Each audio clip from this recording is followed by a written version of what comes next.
and I've been sick off and on. It's honestly about the last couple months. My son, this is something that doesn't get that I'm sure people don't talk about with uh sending your kids to school.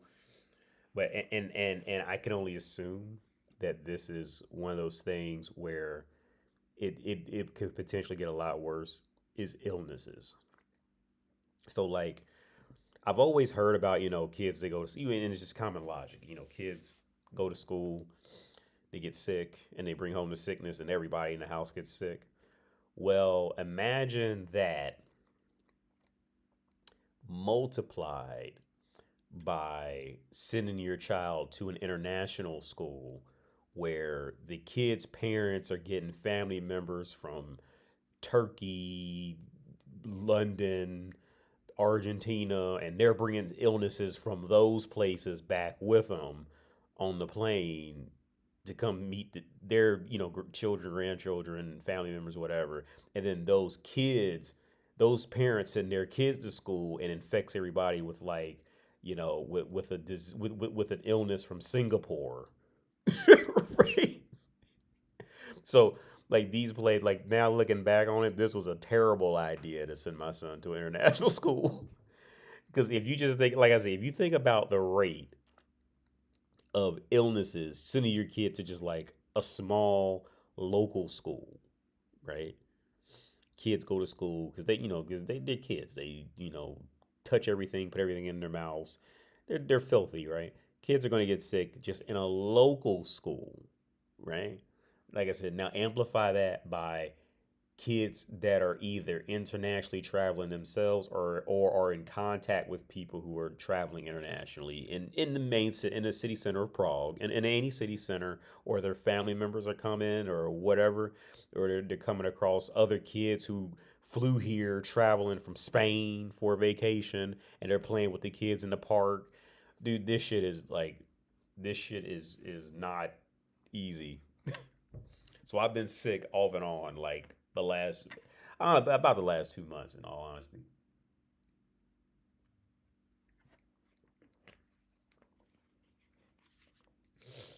Ugh. But I might. Oh, and my AirPods, dude. Like I cannot stress enough. Do not, please, do not buy the AirPod. Was it 3 Pro generation AirPod Pro threes, whatever the fuck, whatever the newest AirPods are? Don't buy them because they are fucking terrible.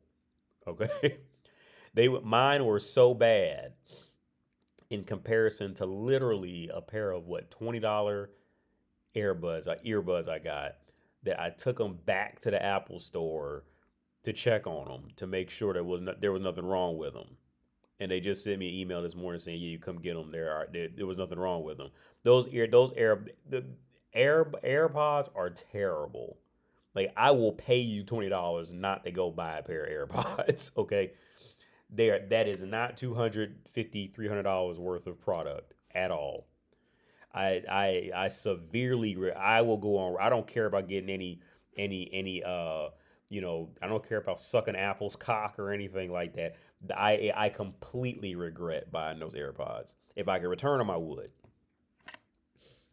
If I could return those, I would happily return them without a question.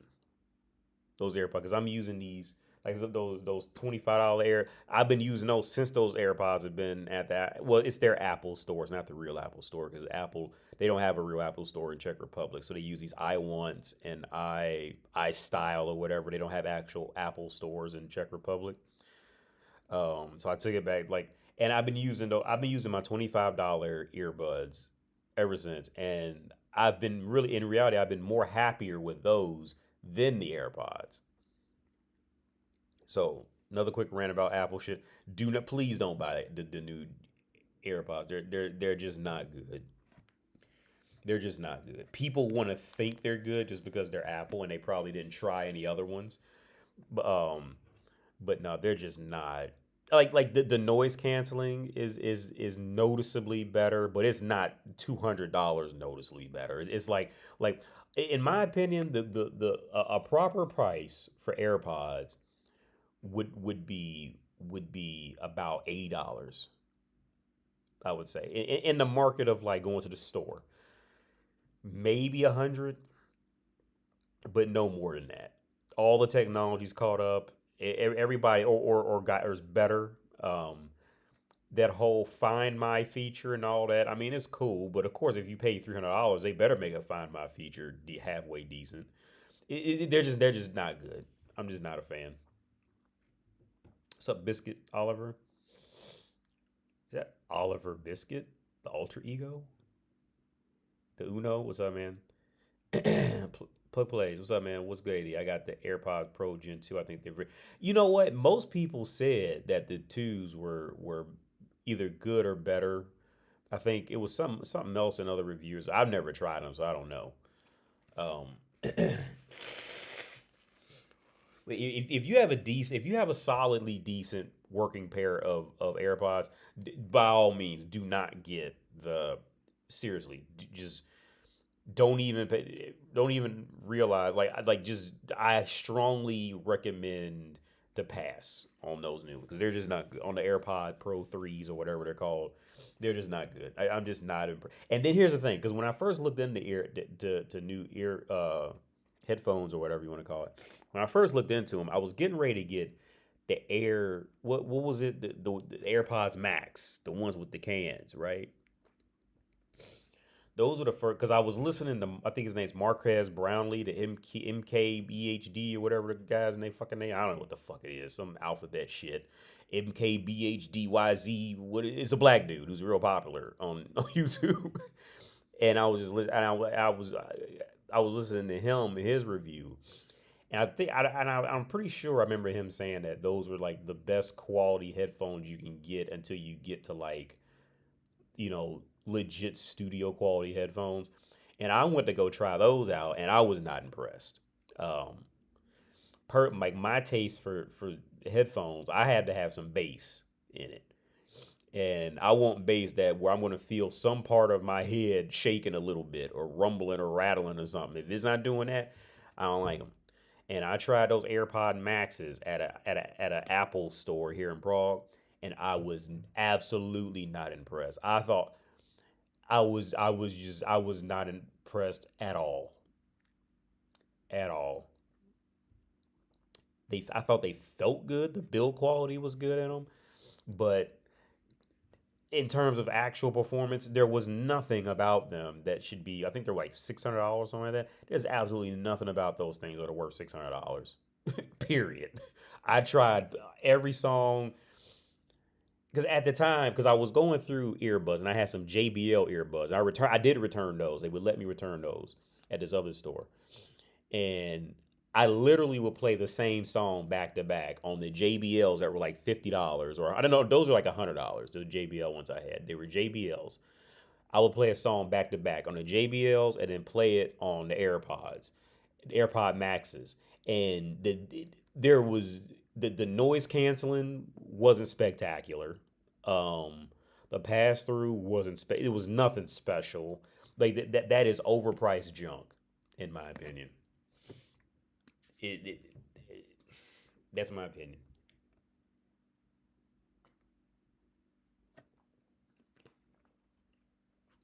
But that's what I have an ear for. From my taste in listening, like that's like I was not impressed at all. Because like I said, those are gonna be the first ones I was gonna buy, and I tried them, and they were just the first serious ones I was gonna buy, and they were just weren't impressed at all. What's up, Hunter? Hunter AZR. What's up, man? I did want to talk about something else. I'll probably make like a 10-minute clip talking about this. Um, because I made a video today talking about um pretty much like how like modern day racism in the West is pretty much double speak for it's just facts, bro. Like that's now the modern day racism thing. But I did want to talk about another thing. Now I'll probably make a 10-minute video about this, about like that elaborates more on like facts, right? So here's the thing. When it comes to like Because there's some YouTubers that I do like who do use a lot of facts. Like I was thinking about Alexander Grace. I was a big fan of Alexander Grace. I hope he's still doing his YouTube channel because I thought he did a really good job. Um, and I always really enjoyed his videos just from that scholarly perspective because he would always like put up stats and and sources and all that in his videos, and they were always really good.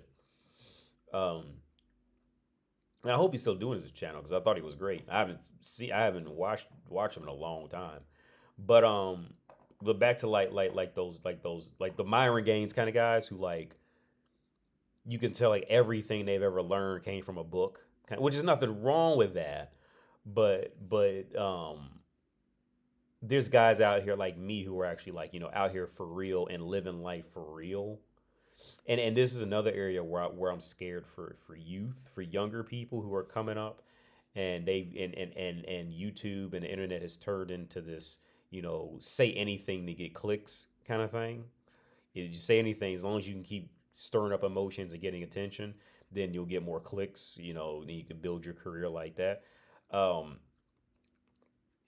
See, like the guys like me, or let's take it a step further because I'm not a pimp, but but let's say like you never have to ask a pimp to cite sources on anything.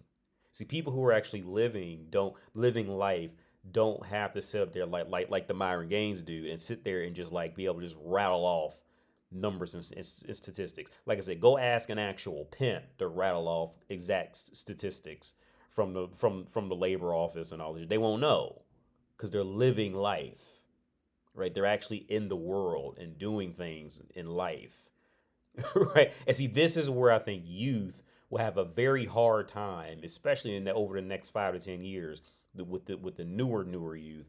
They'll have a very hard time giving critical thought of reasoning behind. They won't know how to tell the differences. Now, I'm gonna leave that topic alone and go to another topic that I've been thinking about lately too. Is what I also and I never really verbalized this, but I always just kind of thought it, and I didn't really think to verbalize it until I was watching this documentary about pimps. It was like back in like the 70s or 80s or something like that, and it was like this black dude with like all these white girls, and and I'd always kind of thought this, but I never really verbalized it, like why I don't care for pimps. Like again, I always just kind of like just felt it, but I never said it out loud. Why I tend to not like pimps. And every pimp will get mad at me, but he has to respect me about this. The reason why I don't like pimps, it's not because I think they're like exploitive or anything like that. In fact, I don't think they're exploitive.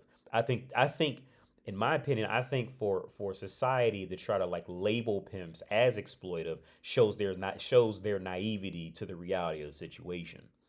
In many cases, not all cases, but in many cases, especially in America, in many of them, in majority cases, it shows people's naivety to believe that pimps are exploiting the women. The women want that shit, dude.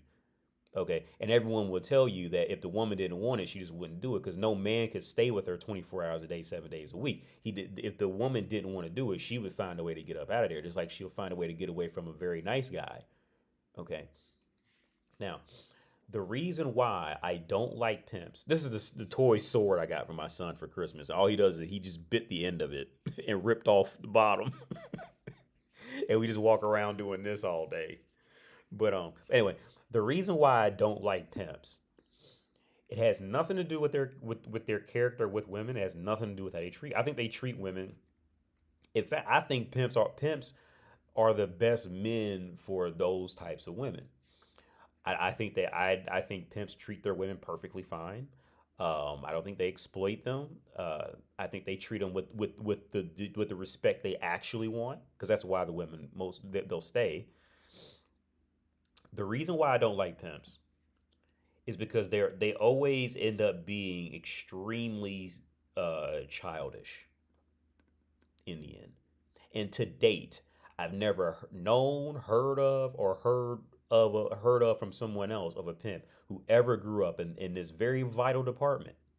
And this is a far tougher department to grow up in and figure out how to juggle. And this is why I don't like pimps. I think they're very cowardly in this regard I'm getting ready to explain. Okay. Everything is all good. The game is good. The game, you're going to have bad days, but the game is good until the woman ends up pregnant, right? And then nobody knows who the dad is.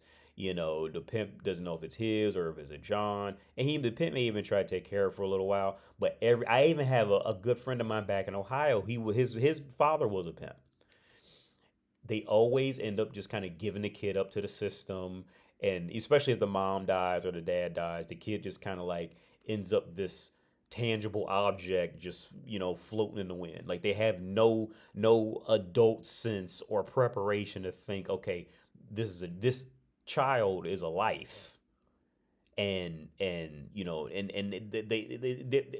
a next step of mental development that pimps just I to this I'm sure there's probably some out there somewhere who's figured out how to juggle that and raise a child while still being a pimp. There's probably a pimp out there who's figured it out, but ultimately I have never seen, known, or heard of a pimp who went to that next level mentally and figured out how to develop further as a human being. They get stuck. They like pimps almost get stuck at the same level that women inevitably get stuck in developmental growth. Like they're both an infantile mentality that ceases development, right? By the time, like I said, by the time one of those women have a child, they don't have that sense of going, this is a child. We got to go sit down somewhere and take care of this child and raise this child because this child is a life. This child doesn't know anything. This child, children need da da da da da. They just kind of just brush off. They'll inevitably just kind of brush off the child just like an immature woman would. And that's why I don't care for pimps in general. I've never seen, and I would love to talk to one to see what I would love. Now I'm thinking because I'm over here now, so I'm not back in the U. If I was back in the U.S., it wouldn't be too difficult to find one. But here, it's too hard for me to do that and check. But I've never known a pimp to do it.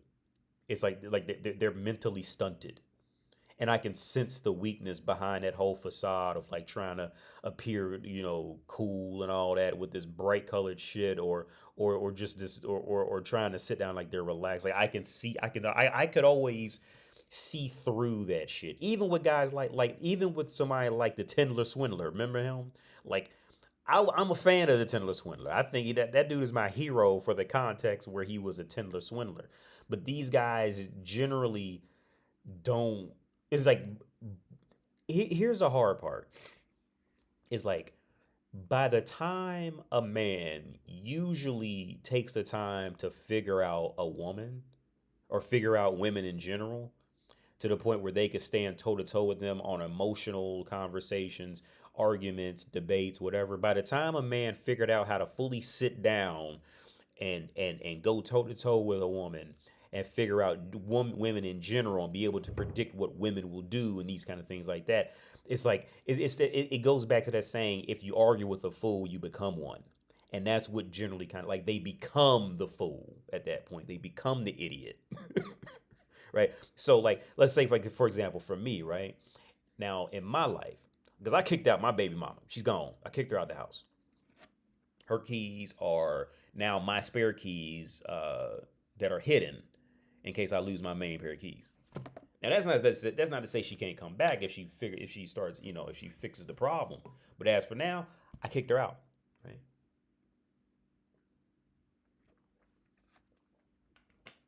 Now, to figure out how to properly do that while maintaining respect and then also fixing it to where she's compelled to have me to want me to still see our son and all that while I kicked her out, right? Because I could have fucked it up and she could have just ran off and just disconnected the phones and I just never see him again, right? But to juggle all of that properly is a far bigger thing to juggle than just playing around with a bunch of hussies. Okay, that because now I've got to reflect within myself. Okay, what does da da da? I got to compare. Okay, I've had the luxury of being a therapist, so I hear what where other men fucked up. So I've internalized that. Okay, don't do that because that generally happens. See, I had to go much deeper in my development. So like,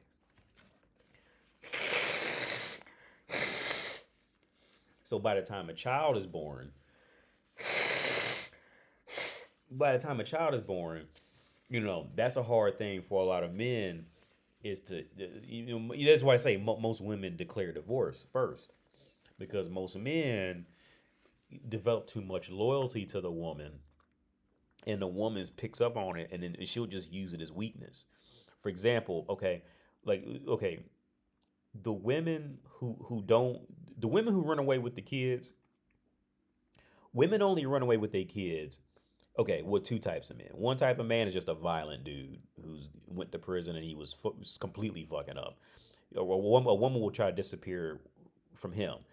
But in any other case, the only reason why women will get up and disappear with the kids and won't let you see, hear, talk to the kids again is because she knows you want to see, hear, and talk to them.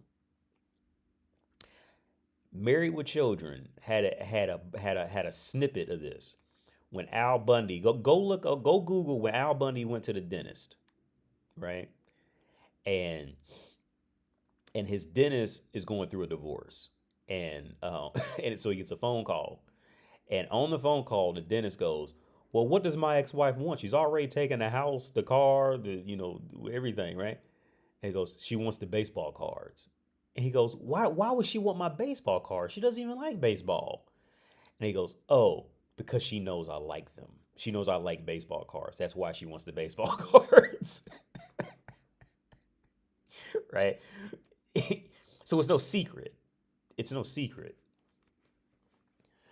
So like I said, so again, for me, it was a juggle of, because of course I want to see my son again, but the thing is, your actions have to come off to the woman like you really don't give a fuck, right? Because once the woman knows that you don't give a fuck about it, now she doesn't have anything to take from you.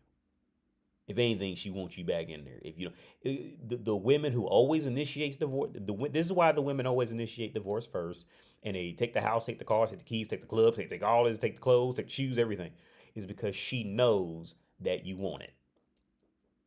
Like I said, most of these life issues were solved either in episodes of SpongeBob or episodes of Married with Children. You could probably really deduce it down to Married with Children, SpongeBob, and The Simpsons, and you would have pretty much all your life lessons summed up right? In just those three television shows.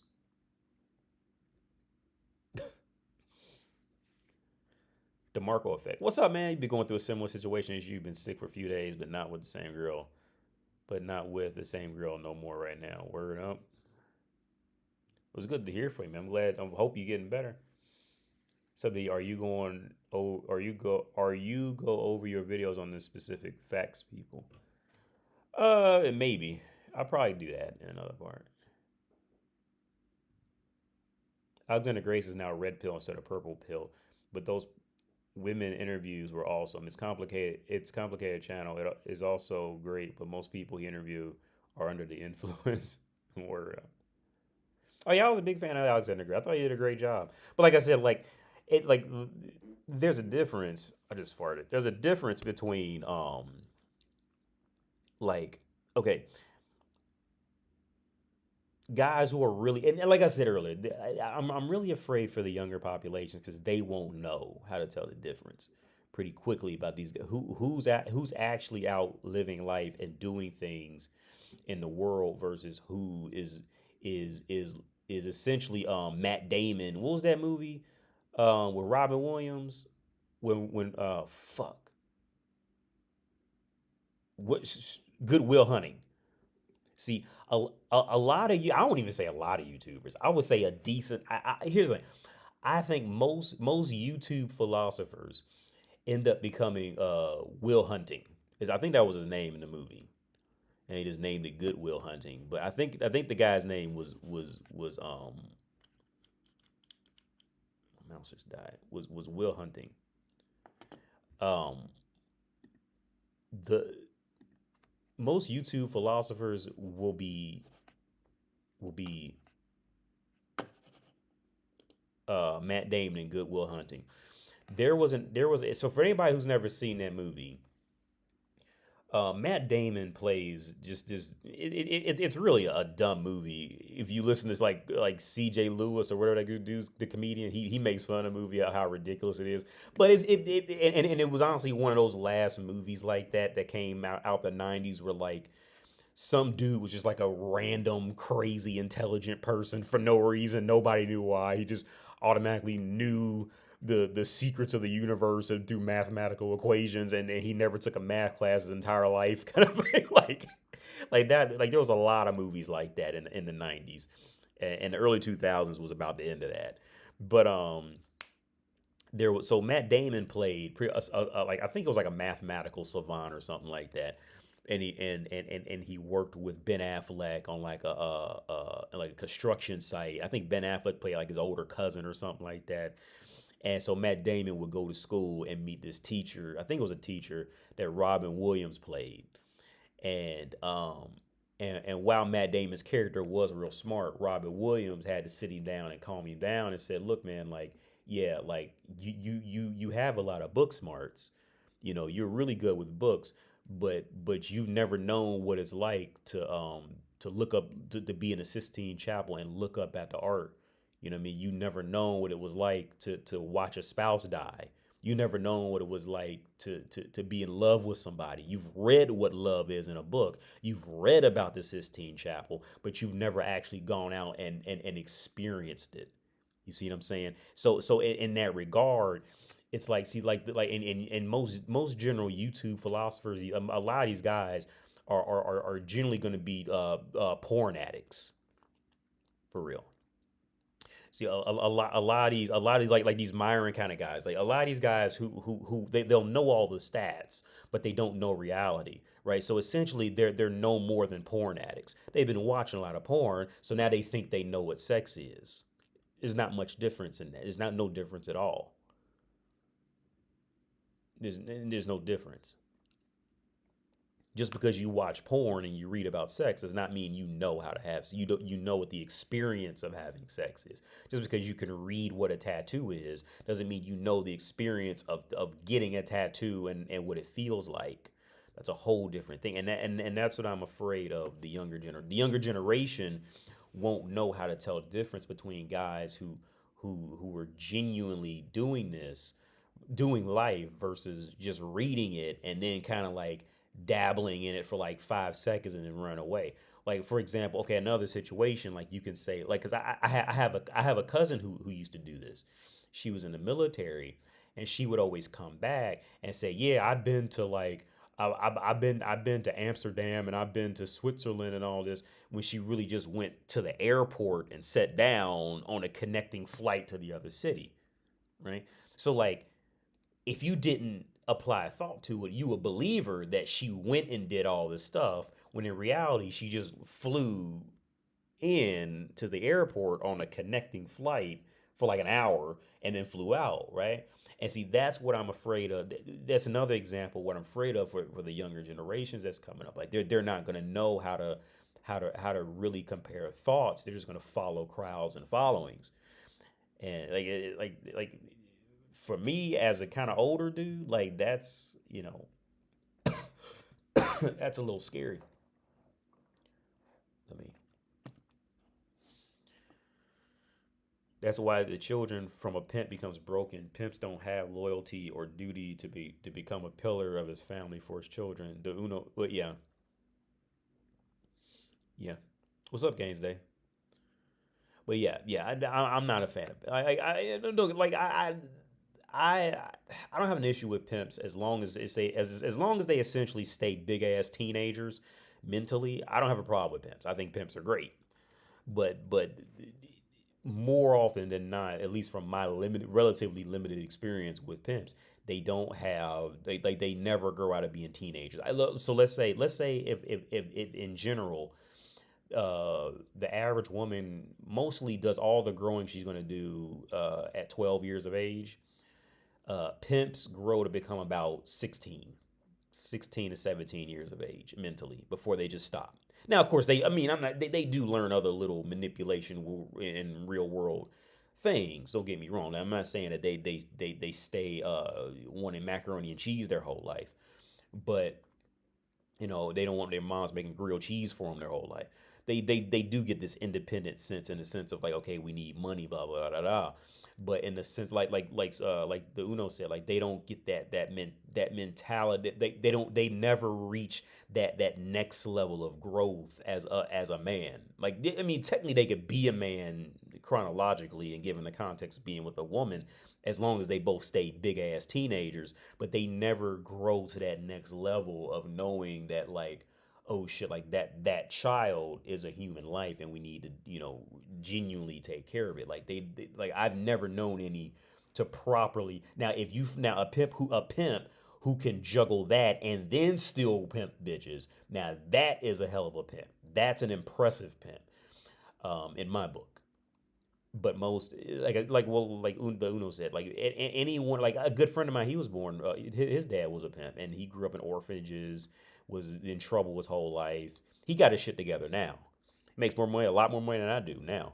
But he was fucked up the whole time I knew him back in Ohio. If I remember, there was times when I used to, he was so broke, and like I just knew he was broke. I would just go over there. I wouldn't even tell him. I just show up with like a bag of food. I would just go get just but it would be healthy food, like fruits and vegetables, pasta, like real food, not like processed, super duper processed junk. It was like legit health. Then he would smoke weed and I would drink, alcohol together. But I would go over there and bring him food just randomly, because I knew he'd be broke.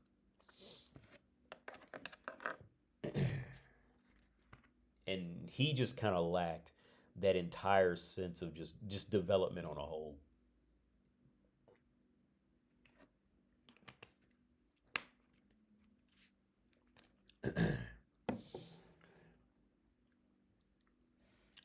I seen women tell men who didn't care about their. I seen women tell men who didn't care about their kids, when you gonna see your kids. But when a man who wants to see his kids, she messes with his visitation rights. Oh yeah, dude. A good friend of mine, man. His name's Nate. I haven't spoken to him in a little while now, but Nate went through that with his son, man. Like, cause he just wore his heart on his sleeve when it came to his boy, and his baby mama knew it. So she would put him through hell with everything. It's sad that it works like that. If the if the woman knows, if the woman feels and knows that you care about something, that's when she's gonna destroy it. So you can't let a woman. So here's the thing, like when it comes to material objects, like like my spouse, she already knows that everything in here, I could pretty much just go out and buy 10 times over. So so I'm not um like tied to anything in here, or even this flat or anything. Either I didn't spend a lot of money on it, or I got it for free or whatever, right? And I know how to go out there and get it for cheaper. So like she doesn't have any of that on me. Whereas, for example, like the buddy of mine now, his baby mama had that on him because he wore his heart on the sleeve too much. He wanted to just like everything and love everything, and he wore his heart on the sleeve, and she ran him through that system hard. It's a shitty reality to accept, but you have, as a man, you have to accept it, because there's pretty much no other. The chances of you finding another way are just so low, and what you stand to lose is just not worth it in the end.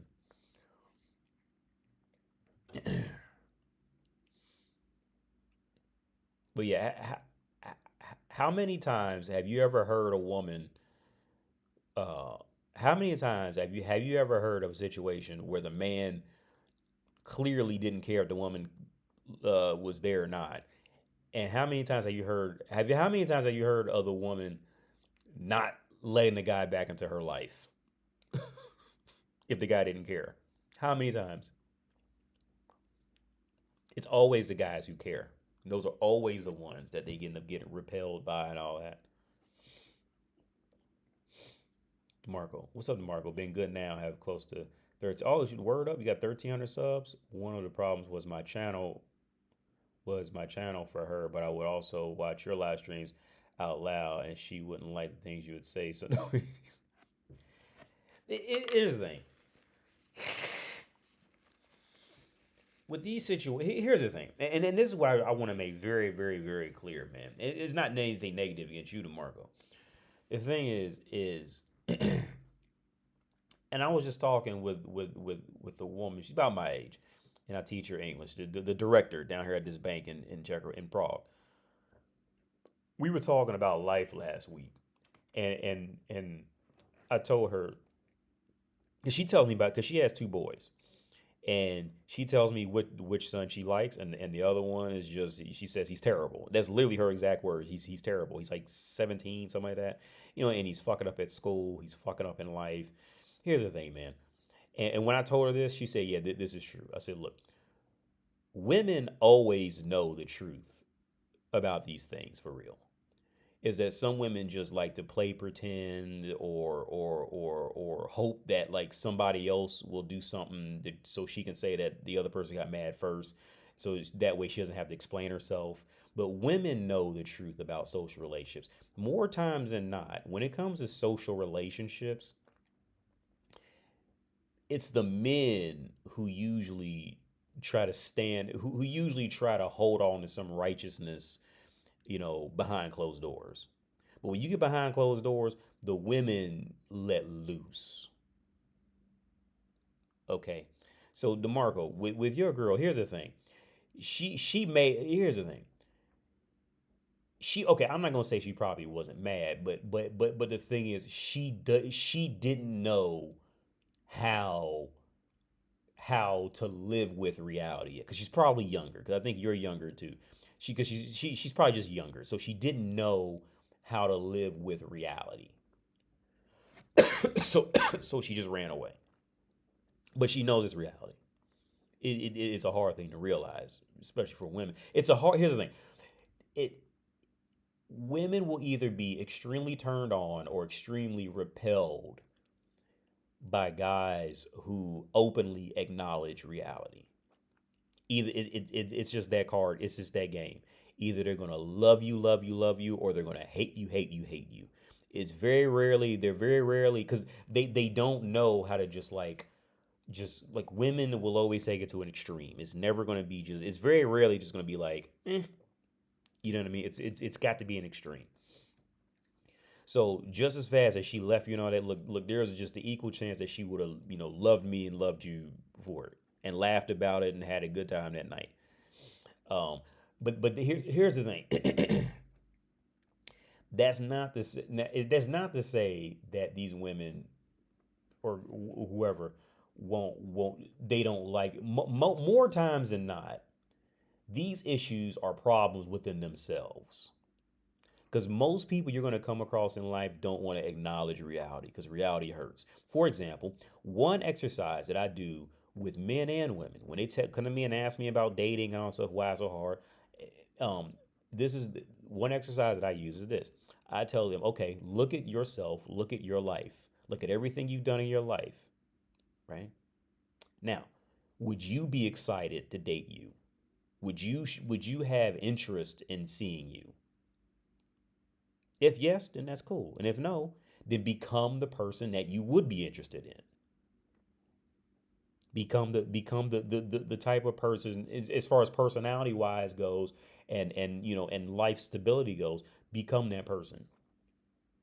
And you don't have to you brag about it once you do, but just become that person. But here's the thing. The reason why that exercise is offensive, because that self-reflect, it hurts to look in a mirror. It hurts. And I'm going to tell you a story that's probably going to get me in trouble. I'm going to say it anyway. me and my spouse, we was walking down the street.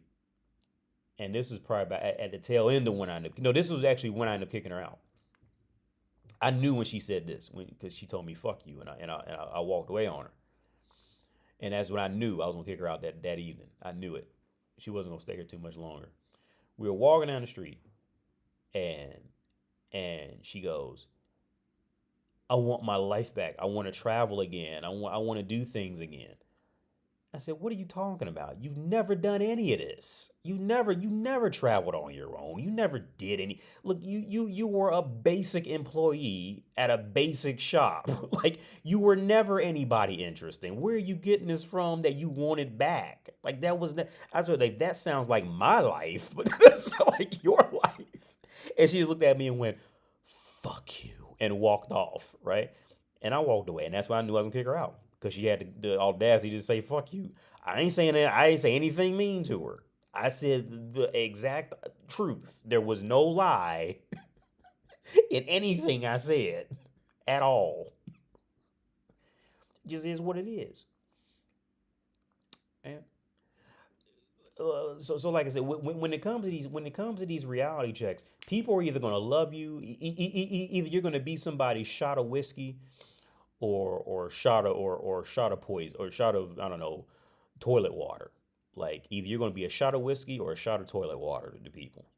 But in my opinion, I think it's better to go ahead and get it over with as fast as you can. That way you know where you stand with that person in life, so you don't waste time and to spend your whole life hiding behind shit, hoping you don't come up to a conversation and all that. Just I prefer just to get it over and pretty early on.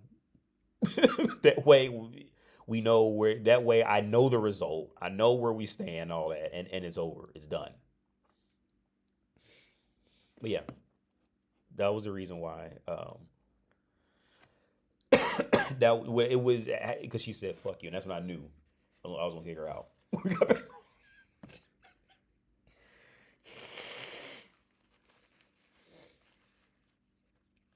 But yeah, oh, 3 years younger. Oh, Jesus Christ. Oh yeah, yeah. She's young, Demarc. I just seen that 3 years younger. So she probably just didn't know. Here's the thing. She. I'm not gonna lie. She probably is a little mad, but in reality, okay. In reality, she probably just didn't know what to say or how to like peacefully live in delusion because that's hard for a lot of people. It really is. Living in delusion. I mean, I'm sorry, to escape living in delusion is hard. Okay, like the example I gave, I think was it last week when I talked about my brother and people like that type of African American. I was talking about my brother. You know, that delusion of I always got potential. I got potential. You know, that delusion, like, no, there is no more potential. You going on 50, bro. There's no more, it's over. I mean, in the mind state that he's in with it, you know, just kind of always hold out. Well, yeah, I still got potential. I got potential. I got potential. I got potential. Yeah, see, to go ahead and just step out of that delusion and realize, like, okay, I'm old now. I have to do. There's no more hoping for a future. I have to do something for my future. That's hard, man. It is. It is. A humility. If and that's why, okay, the only other kind of woman I would date would probably be a comedian. Even though most women are terrible at being comedians.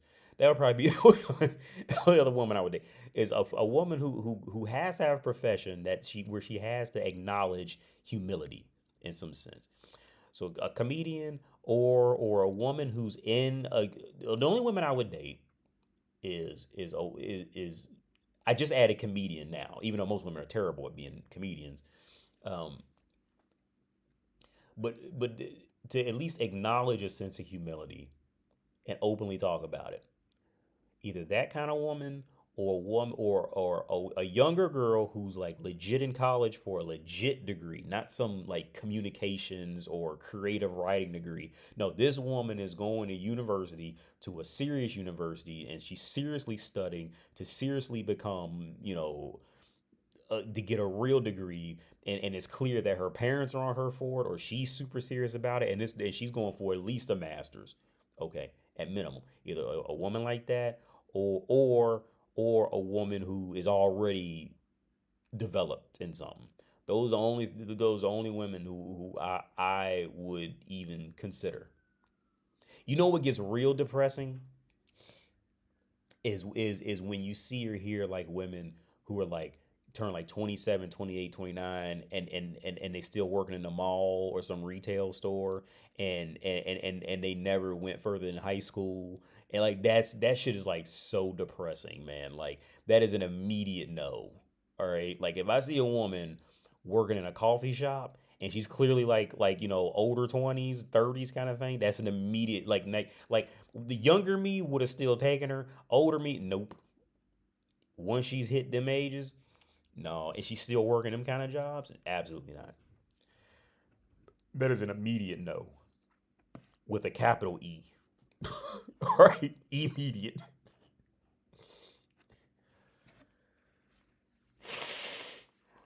I'd rather just be alone.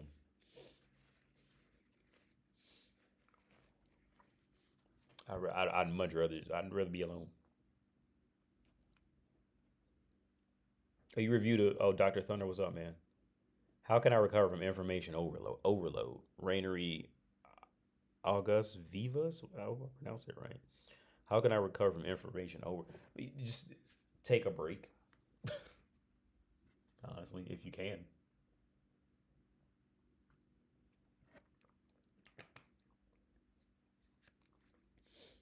I said, just take a break.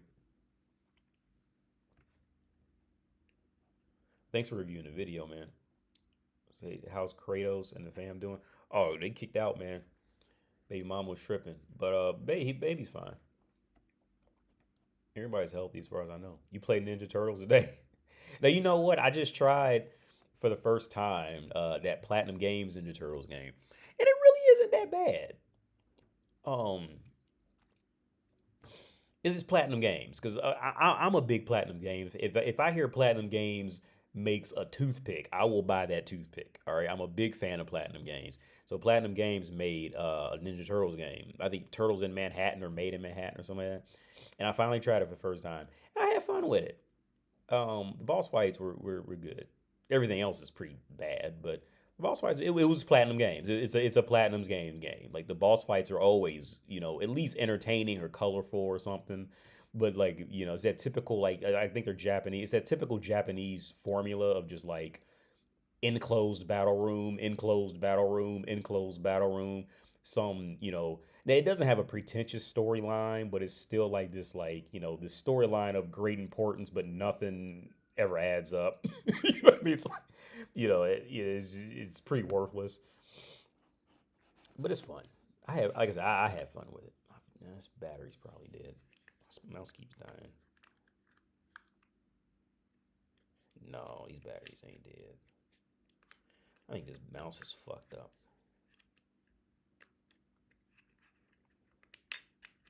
I'm not playing Turtle today.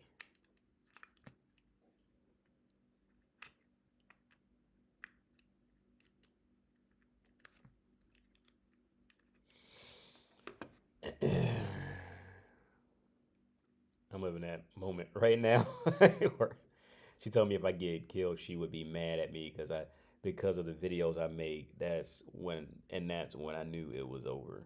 Oh, because the Charlie Kirk dude got killed. Probably was that it.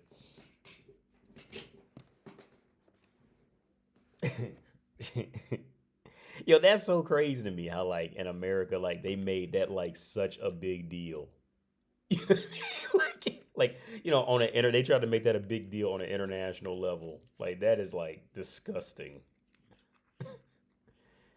You know what I mean? Like I just thought that was funny. Okay, like I said, on a political level, I thought it was funny. Not, of course, not on a because that's somebody's son.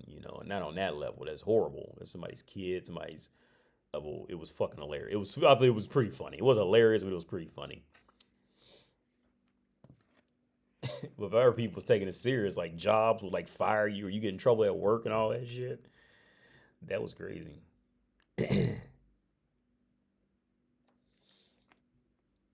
But I mean, yeah, it's the internet, man. Like, here's the thing, especially in today's world, it's really not even worth trying to predict like backlash or anything because it's just impossible, man. Like every everybody in the world is just glued to a fucking smartphone, and everybody's just looking for something to follow.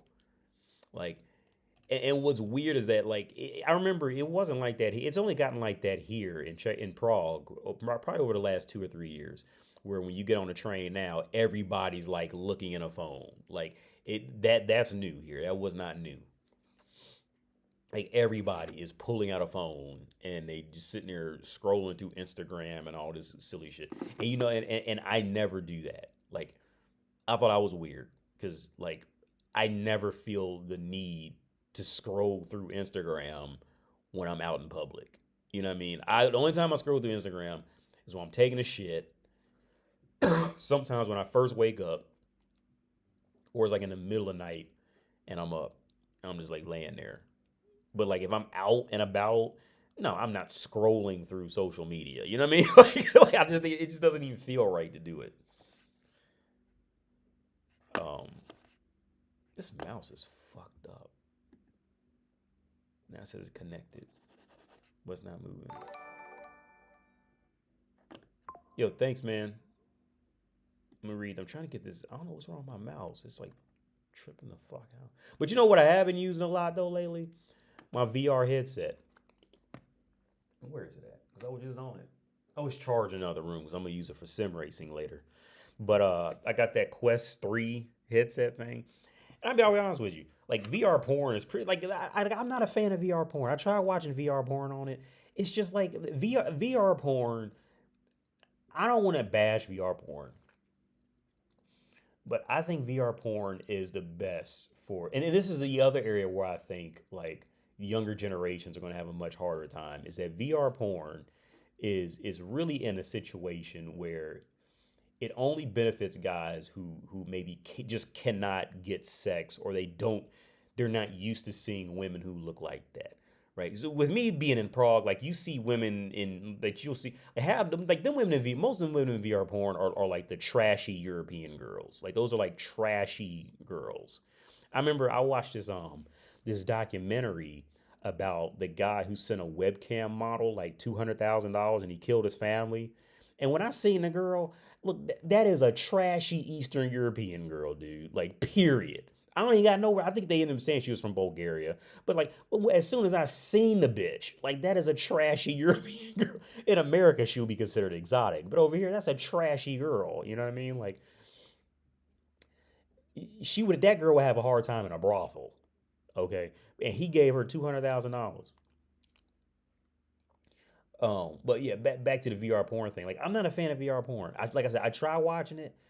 It just like it just doesn't do it. Like it, that is for guys who maybe are virgins, which a lot of the younger generation of guys are going to have that issue, and they're just not used to seeing a woman that's just physically healthy and clean that close up on them. You know what I mean?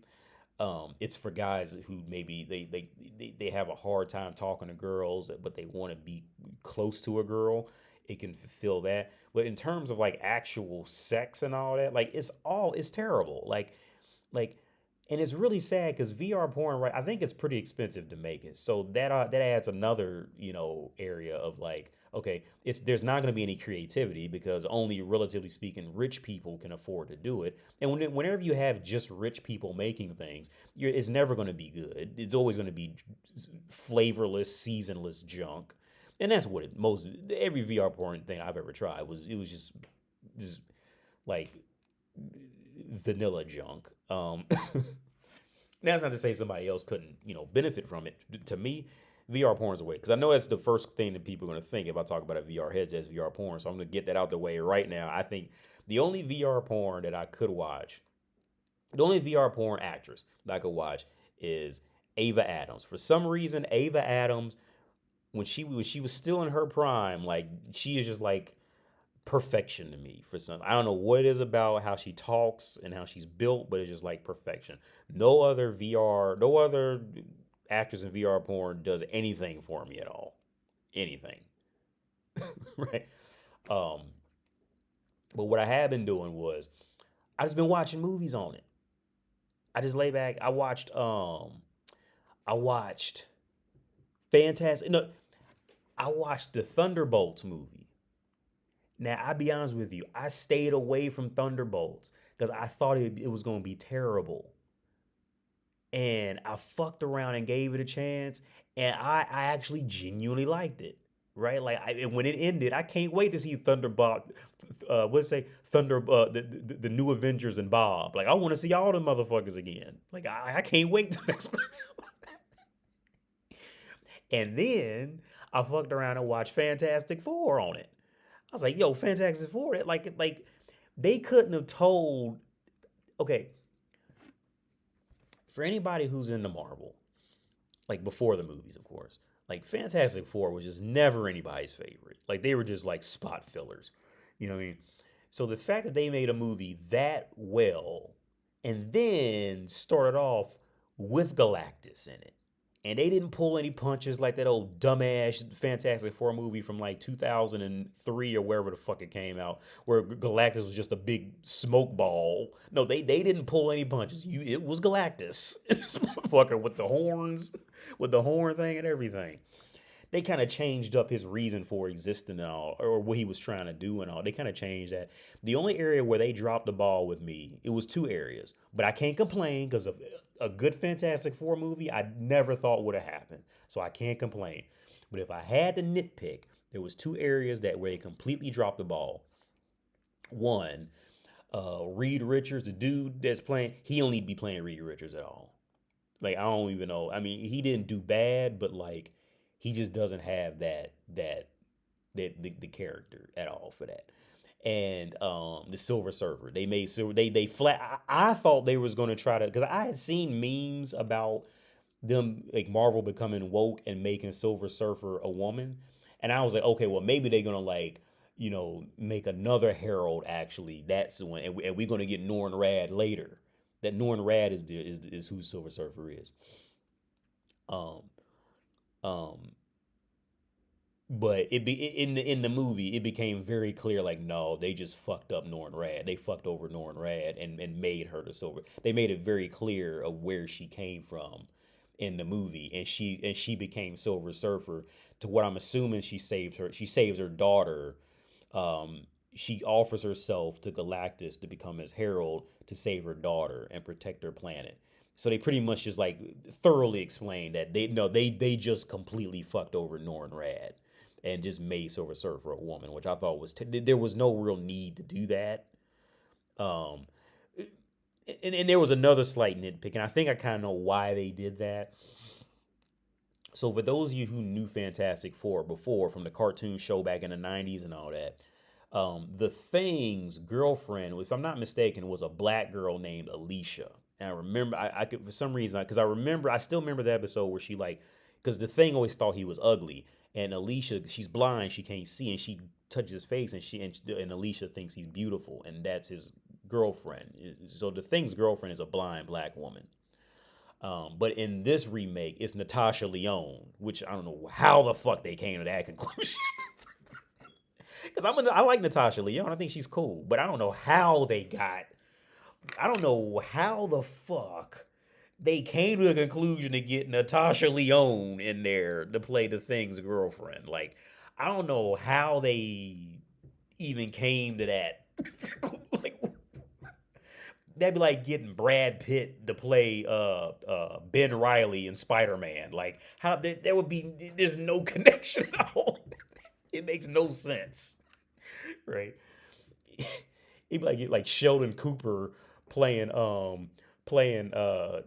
what's Iron Man's partner's name? I can't remember that motherfucker. I was gonna say Steel Man. What's that motherfucker? War Machine. It'd be like getting Sheldon Cooper to play War Machine. Like what that makes why? But anyway, so I think in order to pull out some wokeness and somewhere in there, they got rid of black woman, but made Silver Surfer just a woman. In and but outside of those nitpicks, I thought Fantastic Four was great. They didn't. They didn't elaborate on Johnny Storm. Johnny Storm played more just like a normal dude, so like trying to make him like this over eccentric guy. He was still a little eccentric, but he was cool. He didn't take over everything. If anything, I like what they did with the Thing. They didn't make him just like complete caricatures like the other Fantastic Four movie did, like the older ones. They just made them all caricatures of characters. This one they were actually just people kind of thing. But I really enjoyed Fantastic Four. I never would have thought I would have said that, but I thoroughly enjoyed Fantastic Four. Um, Galactus was cool, but he didn't. Galactus, and now I'm nitpicking as a nerd. This is my last nitpick as a nerd. They didn't. I mean, I can't ask for a better Galactus. I'm happy with what we got because they could have horrifically fucked him up. They didn't horrifically fuck him up, but they did horrifically fuck up his philosophy. Because Galactus is a character that does not see good. He does not see bad. He does not see revenge. He only sees what the job is that has to be done, whether it's in your benefit or not. He don't care about nothing else. Okay, and and that's just it. Like he's this incredibly stoic, almost lifeless, just behemoth in space. And in this movie, they kind of like dumbed him down into needing to get out of his position as a god, and you know, and he's on a target to get Franklin Richards, which now that was a real shit, and I think that probably flew over a lot of people's heads if they don't know Fantastic Four. That was real shit from the comics, but the dumbed down Galactus to having to have a target to get something. Now that's not Galactus. Galactus doesn't need anything but to eat. All right. All Galactus needs to do is fill his belly with some planets. That's it. He doesn't care about if you his friend. He don't care about life. Galactus doesn't care about shit. All right. Galactus is a big motherfucker that sits on a chair, flying through space, waiting for Silver Surfer to tell him which planet to go eat, and that's what he does. Period. That's it. He don't do nothing else. That's why it was a big deal and I think it was Silver Surfer Requiem, when Silver Surfer dies because he just develops this form of cancer from the power cosmic, and he ends up he goes to Reed Richards for help, all these other people for help, and nobody can help him. So in Silver Surfer, he does end up dying in that comic book, and Galactus comes to his funeral, which is super fucking like that was like epic shit because you never thought Galactus would have cared at all to even be bothered with a death, and he actually showed up to the funeral. That was creepy shit to see in a book. You know what I mean? Like that's how epic Galactus was. Go and read. I'm pretty sure. Let me Google it. I'm pretty sure it's Silver Surfer Requiem. That was real shit, man. Requiem.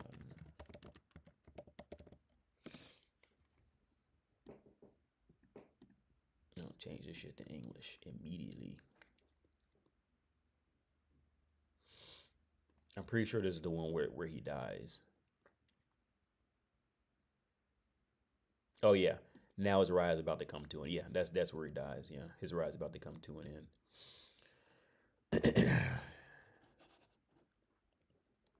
AD, I don't understand why you would consider date. Oh wait, let me read this donation off first. I didn't mean to go on that whole rant. So let me put that back up. Kerr, CUR. Thanks for the $5, man. Thanks a lot. Appreciate it, man. Do you think you would be able to mentally handle it if your spouse just took, shit, you know, it just took the kid and bounced to another country or tried to use the kid as a pawn?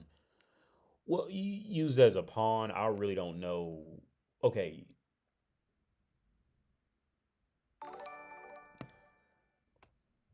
I mean, it's hard to really say because she hasn't done it. It's easy to say what I would do, but I mean, until she actually does it, it is really hard to say. But and here's the thing, in this living in Europe, like that's always a very good possibility if she wanted to do it. It's much easier to do it over here. With her skill set, she's capable of a lot, but she just doesn't do a lot.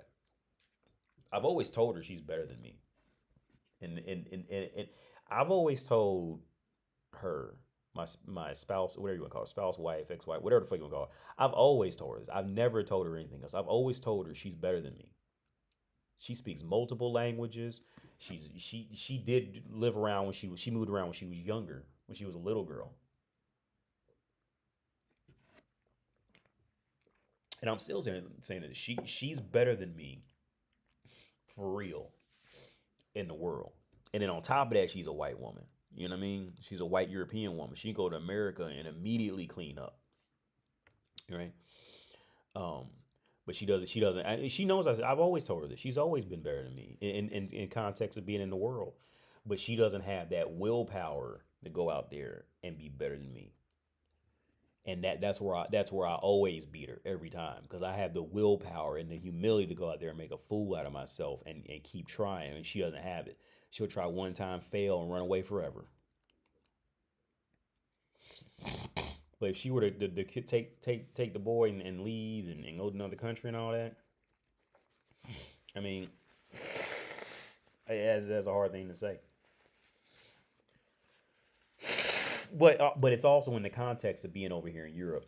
I'm assuming if I had to get, let's say back in America, that would be a much bigger impact, because people in America, and this is the weird part about America and Europe, is that people in America don't really move out of state too much. Don't even mention, country. So for America, that would be a critical blow to a man. Whereas in Europe, people do move around a lot in Europe. They move to other countries, move to other cities. They can do that a lot more over here, and it's much more cheaper. Now, but here's the weird part, because I was just talking to ChatGPT about this earlier this morning. I mean, I knew these things, but I just kind of like trying to run it through ChatGPT to see what it thinks. So like, the wage difference based off of states/countries, like the average wages in America, like it only gets to like 2 or 3 times difference. Where in Europe, it can get to like 7 times difference, right? Because that's what I was in a conversation with ChatGPT this morning about 2 things. The first thing was, why is it that brown people always tend to like overdress in casual clothes, whereas like white people don't tend to do that anywhere near as much. If anything, they'll start to dress, they'll start to dress trashier when they're like, poor to like middle class. Like white people will tend to dress trashier, but wherever you go, generally speaking, the brown people will almost always if when they're like poor to like middle class, they'll always want to, like, I won't say always, but especially like, it was okay. Let's sing like when they're poor, wherever you go, the brown people will overdress in flashier clothes, whereas the white people, if anything, they'll dress even more trashier. And what ChatGPT told me was the reason why that is. Long story short, the reason why that is because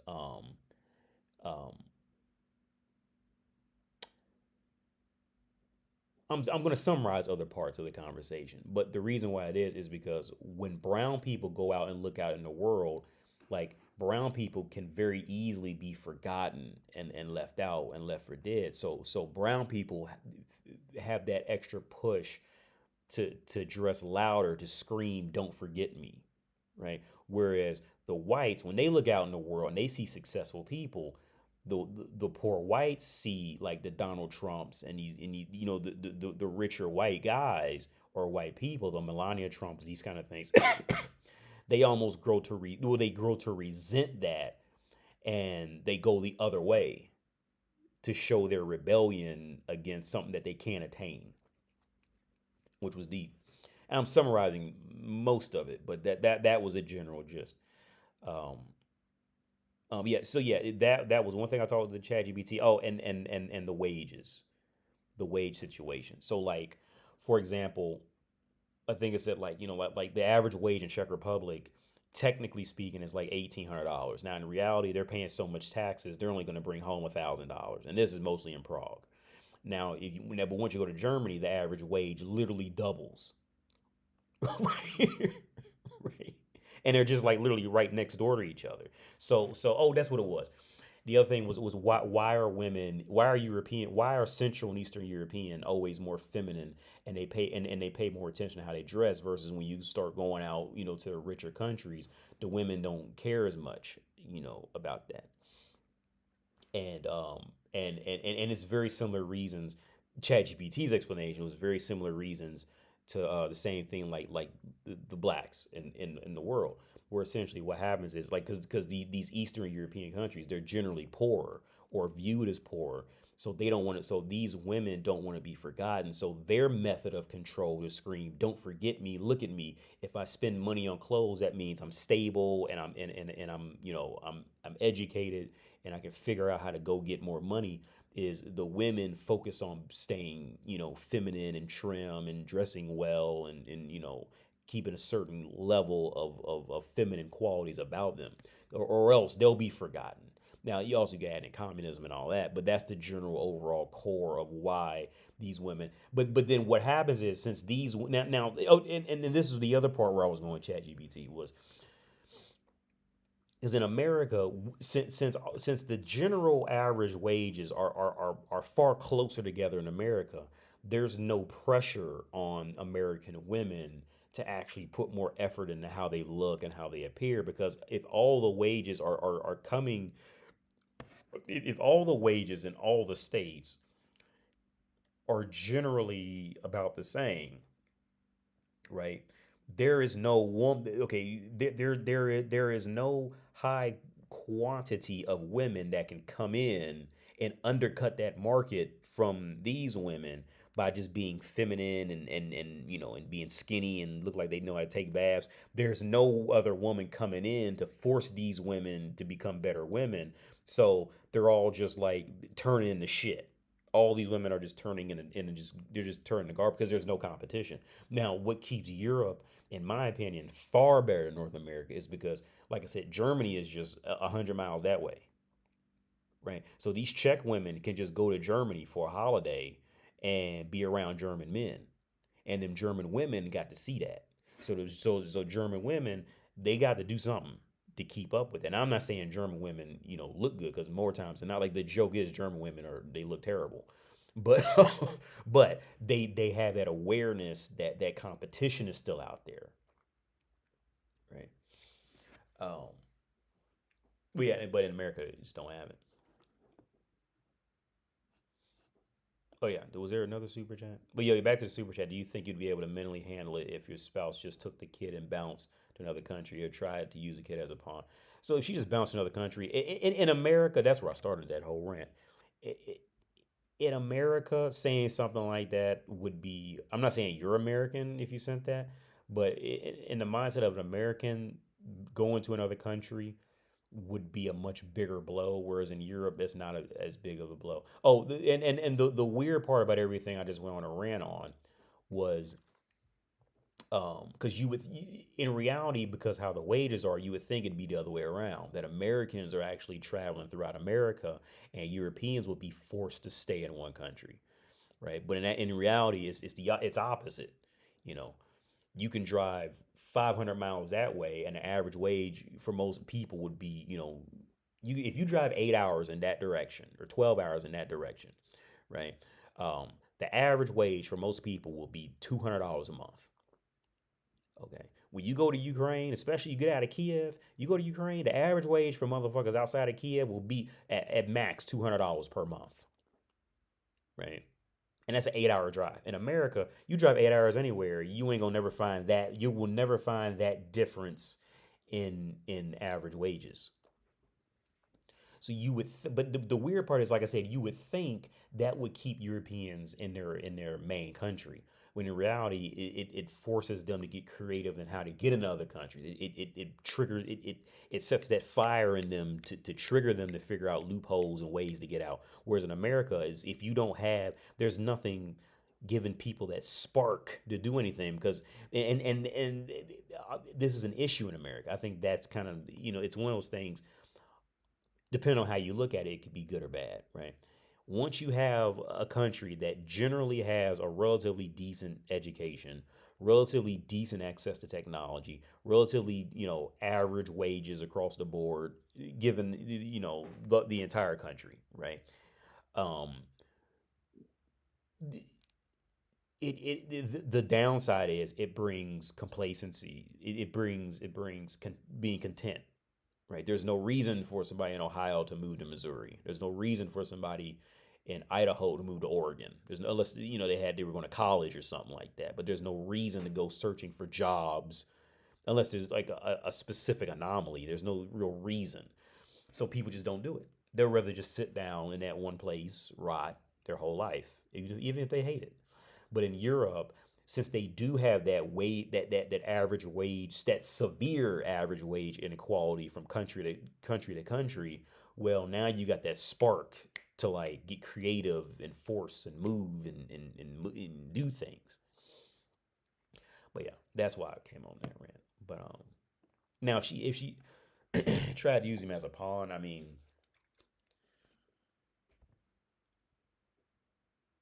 at this point, she wouldn't even have the courage to do that.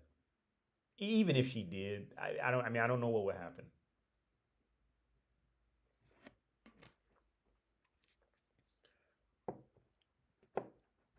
Well, number one rule in chess, number one rule in any competition, whether it's chess, boxing, wrestling, whatever, is never underestimate your opponent. So you have to take everything as a possibility. If she were to do it, I mean, of course, I'm sure I'd get upset about it, but it's really impossible without knowing what the context is. I don't know.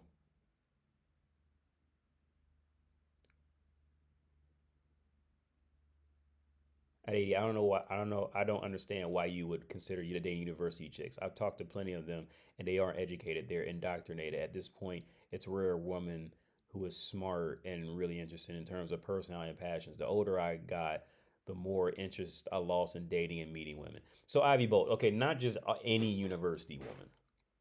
Any average university girl is going to be like that.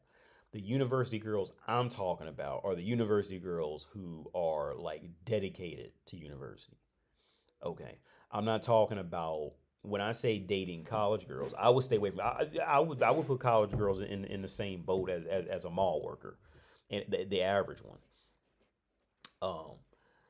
Um when I say college girls, I mean because I think I said this last week or 2 weeks ago.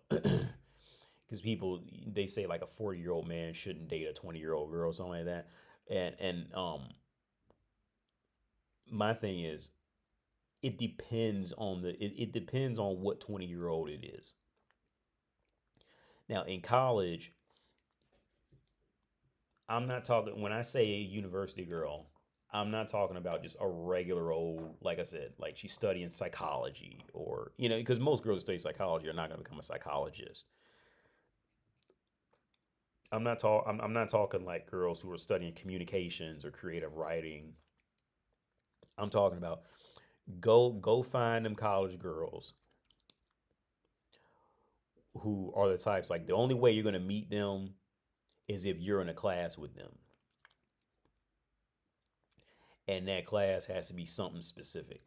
Or these are the types of girls who are always in the biology lab or they're always in the chemistry lab. So you see what I'm saying? Like they're always like they are dedicated to university. Those are the ones you want to get with, not them ones who are just like in and out, study a little bit, and then drinking wine and all that, or drinking what in those years you're drinking beer and liquor.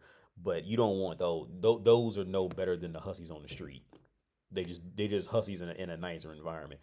In terms of actually holding conversations. Like go find a girl if you're gonna date a college girl, get one who is do okay.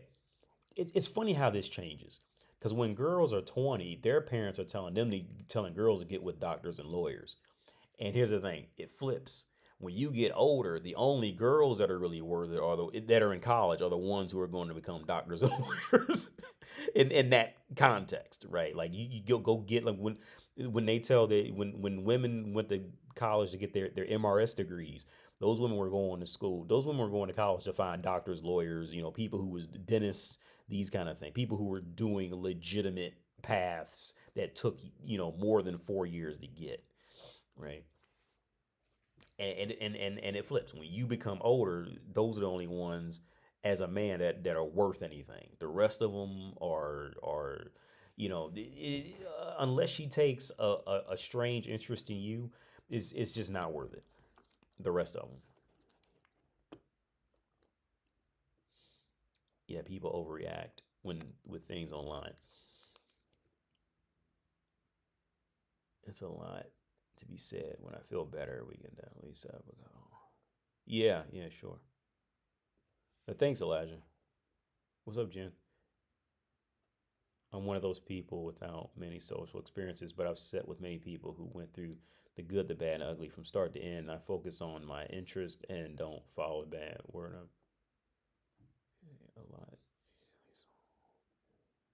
a lot of goofy changes, like let's say a lot of goofy changes, like what you saw in Fantastic Four, comes from the hubris of the writers. I do prefer Giant to be a bit more of an eccentric playboy, but he was done well enough overall. Yeah, yeah, yeah. I thought Fantastic Four was great. I was impressed that they did that they did it. Like I can't complain because I would have never thought a Fantastic Four movie would ever be good. You know what I mean? Like when I think Fantastic Four, I think um, I have to make myself like it, kind of thing. Nobody's really genuinely likable. I just have to make myself like it. And that was the first time like I was like completely in like I would have never thought I would have been that into it. Like when the Silver Surfer was chasing them away from Galactus and they was getting that faster than light speed and all that. Like that was hot. And then I've been meaning to find that song because there was like this. Well, I listen to soundtracks and there was like a song playing when they was getting chased by her, and that song was hot, but it was real low. You could barely hear it, but it was hot. And yeah, like that it was like, again, I give them a lot of credit where it's due, man. Like for them to make the first movie with the Fantastic Four, starting out where Franklin Richards is in it, Galactus is in it, and the Silver Surfer is in it, and it was not a complete piece of shit. I gotta give them credit, man. That was a great. They did an excellent job with that. They did an excellent job with it. I have to give it to them. Because first off, you got to get because really think about everything they had to do for that movie. Because it's always hard making a movie with the more characters you're gonna have, the harder it's gonna be to make the movie good. Because now you got to get, you got to kind of explain all the characters for people who don't know them, and then on top of it, they had Galactus and Silver Surfer. We're not just talking about the Fantastic Four. We had Galactus and the Silver Surfer in there, and then we had Mole Man, which I don't know much about Mole Man at all, but he did a great job. Like I gotta give him credit, man. Whoever look, I think they did a great job. Like I said, the Silver Surfer being a woman thing was just not good. I can get over what's his name, Richard Reed. Richard Reed. I always forget Mr. Fantastic's name. I can get over the dude playing him. Um, but yeah, I was thoroughly impressed. And Thunderbolt, I was in the Thunderbolts too.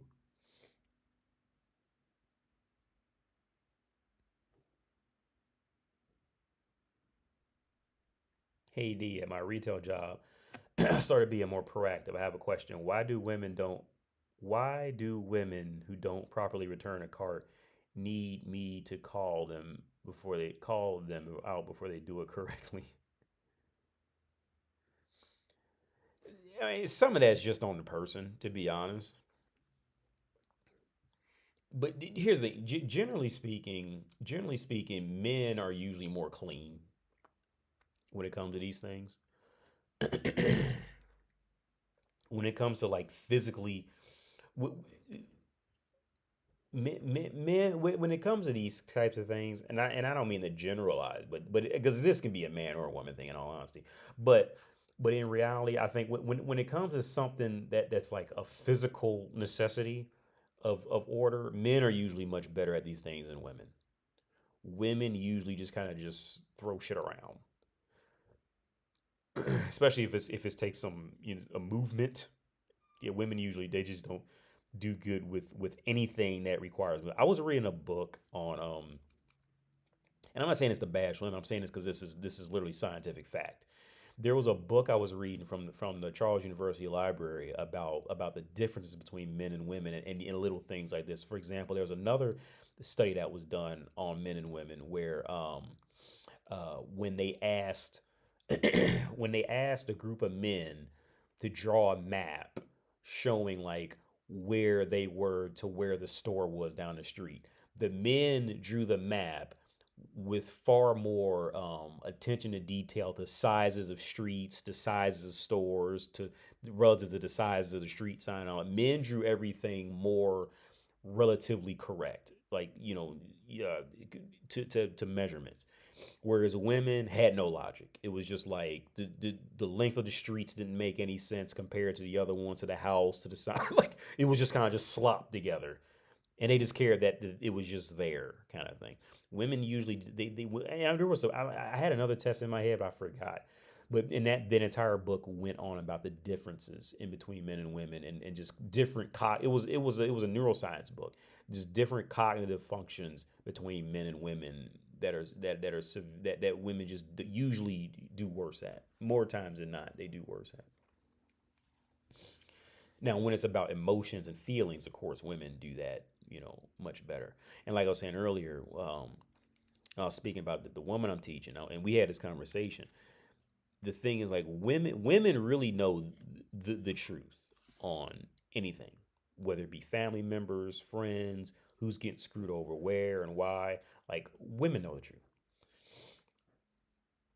Now they just won't say it. Like, for example, in front of the kid, because she always tells me about her son, but she'll tell me like everything, right?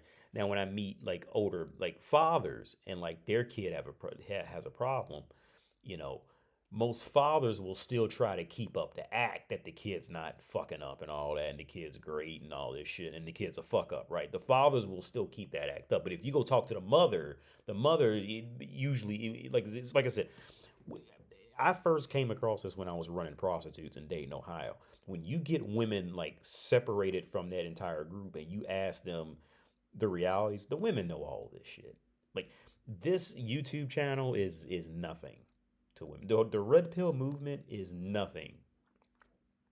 Okay, when women get behind closed doors and get where they think men aren't listening, or at least that party that they're talking to has no connection with the other party, and then they start talking, they know all this shit. It's not a secret at all.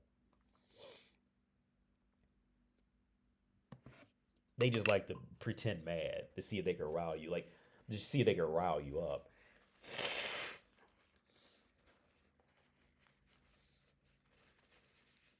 Like I said, I remember I met this dude, um,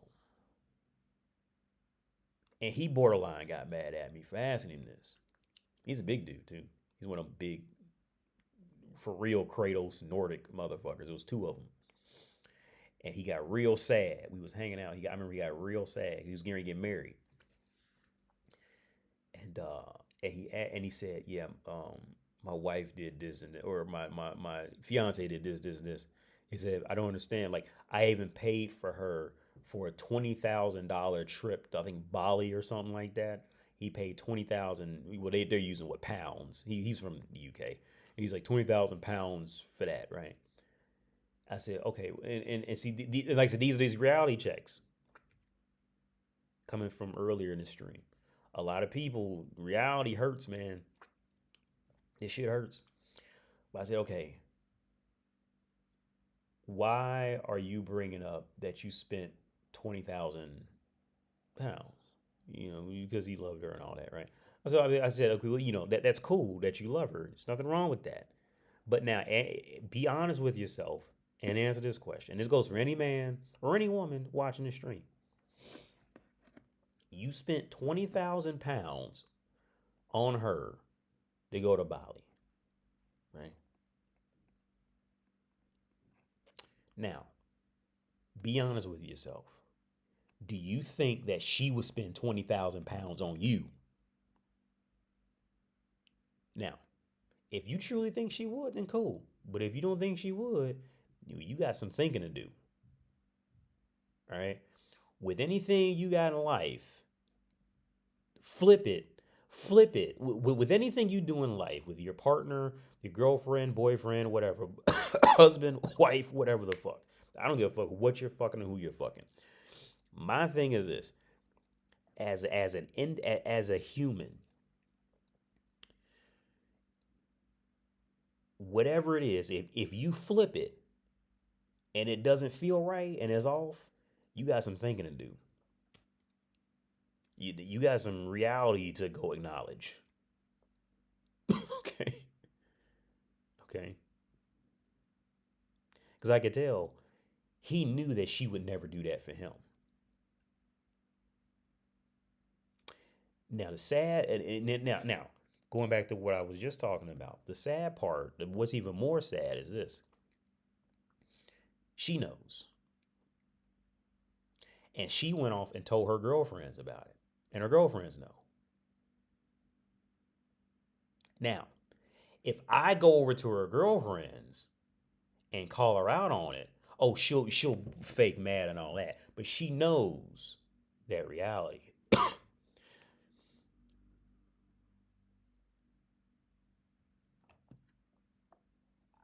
If men really stopped seeing just pretty girl, it's really the men's fault in this part, and women are just manipulating it. If men stop seeing sex, pretty girl, in women, and actually seeing women as humans, they wouldn't get away with 90% of what they get away with, at minimum. They wouldn't get away with any of this shit. So a lot of this is men's fault, and I'll give credit to women. Women are just learning how to manipulate it, but it's really the men's fault.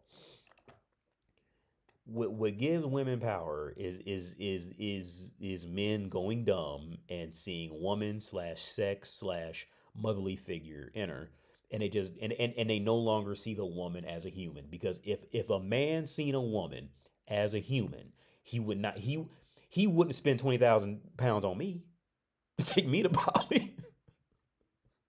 I guarantee you he wouldn't. All right, but he spent 20,000 pounds on her. He wouldn't spend 20,000 pounds on his brother to go to Bali. He wouldn't spend 20,000 pounds probably on his own dad to go to Bali. But he spent 20,000 pounds on that woman. You see what I'm saying? See, the woman knows that she is no longer human at this point. She's an image now. Now, with that image comes, a lot of benefits, but also some down points too, because at some point she just wants to be human, and she can't be, because now she has to be woman.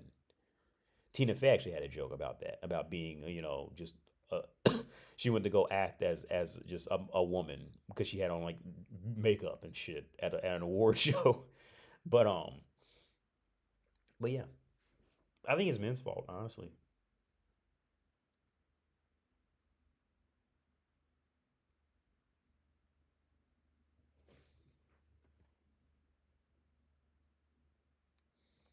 AD, is it a red flag if someone presents you with a business opportunity and they keep rescheduling constantly? What kind of business opportunity? Okay, when I hear the words business opportunity, my first thought is some scam shit. That's usually what business opportunity means.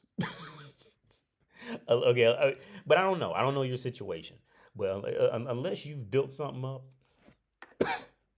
that was legit, business opportunity screams scam to me. And if they keep rescheduling, I would just throw it out. Because if they like that now, they're gonna be like that. If they keep rescheduling on you and not offering any type of like repayment or sending you something for your time and all that, if they're not clearly making an effort to give you something in the midst of that rescheduling, you know what I mean? Like, you just cut them off, cut them loose. Interesting. That makes sense. I was thinking to myself, there's no way it would be difficult to figure out physically if you know how to take it. Returning is just inverse of it. But yeah, yeah. When it comes to relationships and how you're and anything that you do, whether it's offensive or a benefit, however it makes you feel, like if it was reversed, like would that person would you still feel the same way about it? And if you don't, then something's not right. Period. It's not right. This whole crazy shit of like men should spend like thousands of dollars on a wedding ring. That's complete bullshit. And women know it. That wedding ring game is complete bullshit. And women know it. But men's egos and and seeing image of woman and not the actual woman. Those are too big. Women know that they can always manipulate that to just get more of that control over the man. That there is no reason at all for a wedding ring to be expensive. At all, no reason at all for a wedding ring to be for a man to go out and was spend a 6 months paycheck on a wedding ring or some silly shit. That's completely ridiculous. That is 100% completely ridiculous. Completely. Okay. Okay. Here's another. I want to talk about this. I'm gonna read that super chat off in a minute, but I want to talk about this last thing. I'm gonna go on this last one. I'm teaching this girl, and she was telling me um how how women get paid less in Czech Republic. Right? She's got a real job. She went to college, and got a real job, and I haven't seen her. Because they're on holidays this week. So my son's like he doesn't go to school all this week because they're on holiday here. But the next time I meet her, because she brought it up like at the tail end of our lesson. So next time we meet, and if the topic comes up, I want to bring up that illusion that women get paid less, because it's even worse in Europe. Okay, this context that women get paid less. See now, and they're getting that from American media, that situation of like modern feminism and all that's coming from North America. They're getting infected by it slowly over here. That now here's the thing. It is true that women do get paid less over here. Now there's other factors that go on, but I'm gonna go into the major factors though. Women do get paid less over here, right? Now, and see, this is where Europe gets very confused on these things, on trying to compare themselves to North America with these things. Now, in Czech Republic, women do get paid less. Now, the part that they will leave out every time is that if you are born in a European country, you are automatically entitled to maternity leave money, which comes out to like 4 years of a wage. You could take it in a bulk sum, or you could take it out spread out over 2 to 4 years. So yeah, they get paid less, but literally because they were a woman and they were born, they are literally born with $20,000 in their bank account. All right, at minimum, at absolute minimum. Just be in Czech Republic. If she was born as a woman in Czech Republic and she can give birth, she is born into having at minimum $20,000 in her bank account, where they only make like $15,000 a year here. And I'm talking about at minimum 20,000. They'll get much more than they when a woman gives birth in Czech Republic, they literally give her $500 for a baby stroller, literally, and I'm not exaggerating that at all. You know why? Because we got that. Because baby strollers are also wildly expensive in Czech Republic.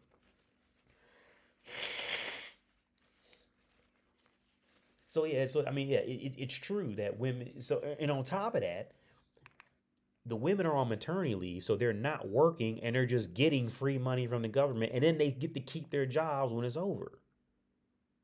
So yeah, it's like, yeah, like they do get they get paid less, but they're getting that money back, dude, like tenfold. Like, you know what I mean? Tenfold. And see, these are little nuances that they get. Oh, and this is why I'm worried. And this girl's like 28. And this is what I'm worried about with the younger generation, because a younger girl will hear her say that and just run away with that, right? And what's really sad is, like, especially with women are real bad for this. Men can be bad too, but women are bad. Women are bad. Is just, well, generally just critical thinking in any way.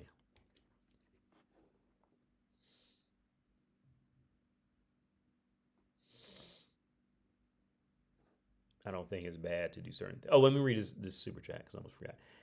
Thanks, Eric, for $3. Thanks a lot, man. Let me read this real fast. AD, the problem is that I find American dating market is that many women are just genuinely bad at conversation, even when they're being nice. Upon first approach, put that back. Upon first approach, how do you suggest keeping a convo going without failing into awkward dead air?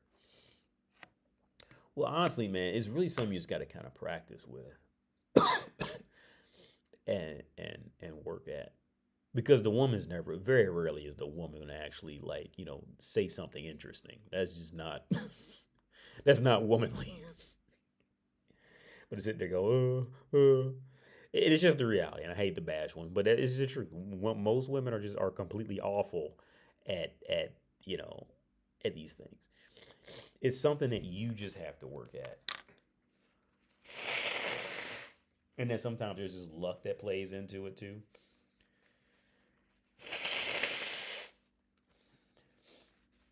Because I speak with my girl about this. I speak with her about my spouse about it. I said, and I speak with the woman at the bank. Um, Women in this regard, women become so self-centered that they think that the world does everything to hurt them, right?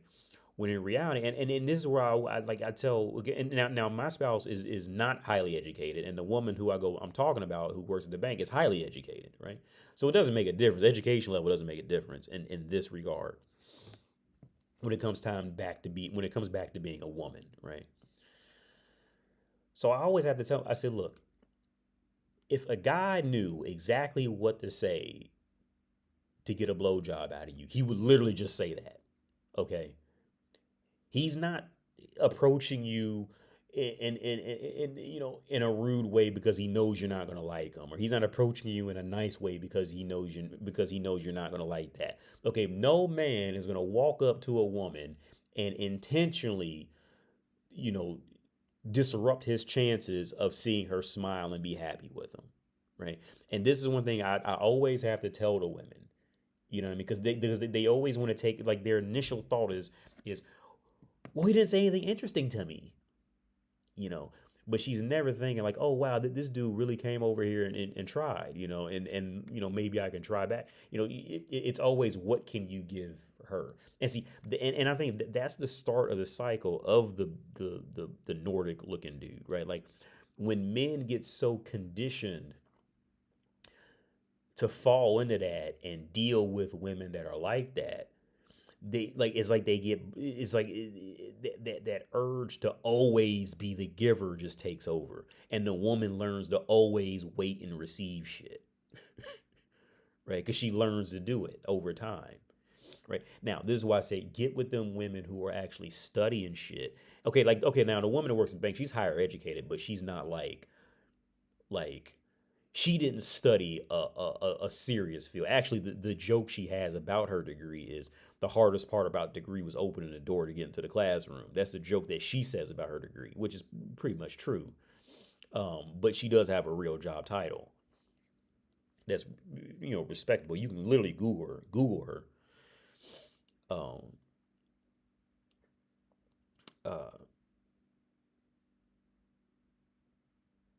But yeah. So that's where I was going. So like the only fields where I found where I haven't dated a female comedian, but I would try it. But the only other fields where I found where women on average will have that ability to keep a conversation going, they have to be a higher end doctor or lawyer. Like they have to be a higher end woman. Um, they have to be on some higher end independent shit, or they have to be in school to become a higher end independent shit. Like if they're not in any one of those two worlds, um, then the chances are very low you're going to find a woman who can genuinely keep a conversation flowing. And here's the thing: it doesn't matter if she's 20 or 40. It doesn't matter. These girls I'm talking about are all spread out, and it's from either 20s or 40s. And the girls I'm talking about are all are sprinkled in both of those. The 20-year-old girls who are on a path to do something, I've never had to reach for a conversation. If anything, they talked more than I did, and it was genuinely interesting stuff. You know, I was walking with these two 20-year-old girls, and they're actually not from Prague. I just found that out last week. We're not gonna meet this week because the school's closed because it's a holiday this week in Czech, or pretty much this week in Czech Republic. So we meet next week. I just found out they're not from Prague, but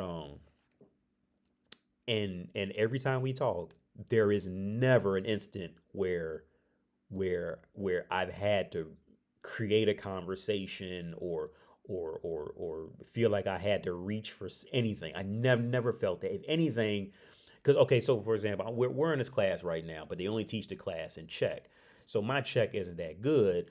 So, and the girls know my Czech isn't that good. So they always look over and say, "Did you get that?" You know. But when they ask me, it's like this full face turn and looking at me like, like, did you get the? I mean, like they're like into me to make sure I got it right, because I can understand most of it, but every now and then there'll be a word I just don't know what the fuck it means, and they're always very helpful, you know, and they have, and there has never been a time I felt like I had to, you know, there was never a time I had to get that like, uh-oh feeling, you know what I mean? Now I remember when the course first started, there was an older girl. She had to have been about 30, and now with her, I felt that, but she was only there the first day. And within only the first like 5 minutes of seeing her, I felt that real fast. And like I said, see, when women end up in these jobs that are like more just average based jobs, there's no real specialty, they end up becoming this like severely socially awkward person. It's the women who are like focused on a path. Those are the ones they don't have time to be sitting up and playing these socially awkward games and all. If you talk to them, they will talk back. They don't have time for all that nonsense of you know what I mean? Like, but yeah, I don't think it's bad to do certain things only for your woman under the condition she's your woman. Well, yeah, true. I agree with that. True, it's true to give. True, it's true to give. Wait, give one is deserving, but people during these holidays will buy the same stereotypical gifts. It's just participating in a holiday, not actually based on specific interests. Yeah. Well, okay, the gender pay gap. Now in Czech Republic, there is a legit gender pay gap. That is real shit over here. But there are other factors such as like men are more willing to fight for a raise, whereas women, you know, so and it kind of comes from their culture. So from the culture over here in generally in Eastern Europe, what happened was, um, and I was just talking to ChatGPT about this too, but this is real shit. Um, what happened was in America when feminism took off, Eastern Europe didn't it, well, okay Eastern Europe didn't have that connection to feminism taking off, right? But Western Europe did have that connection.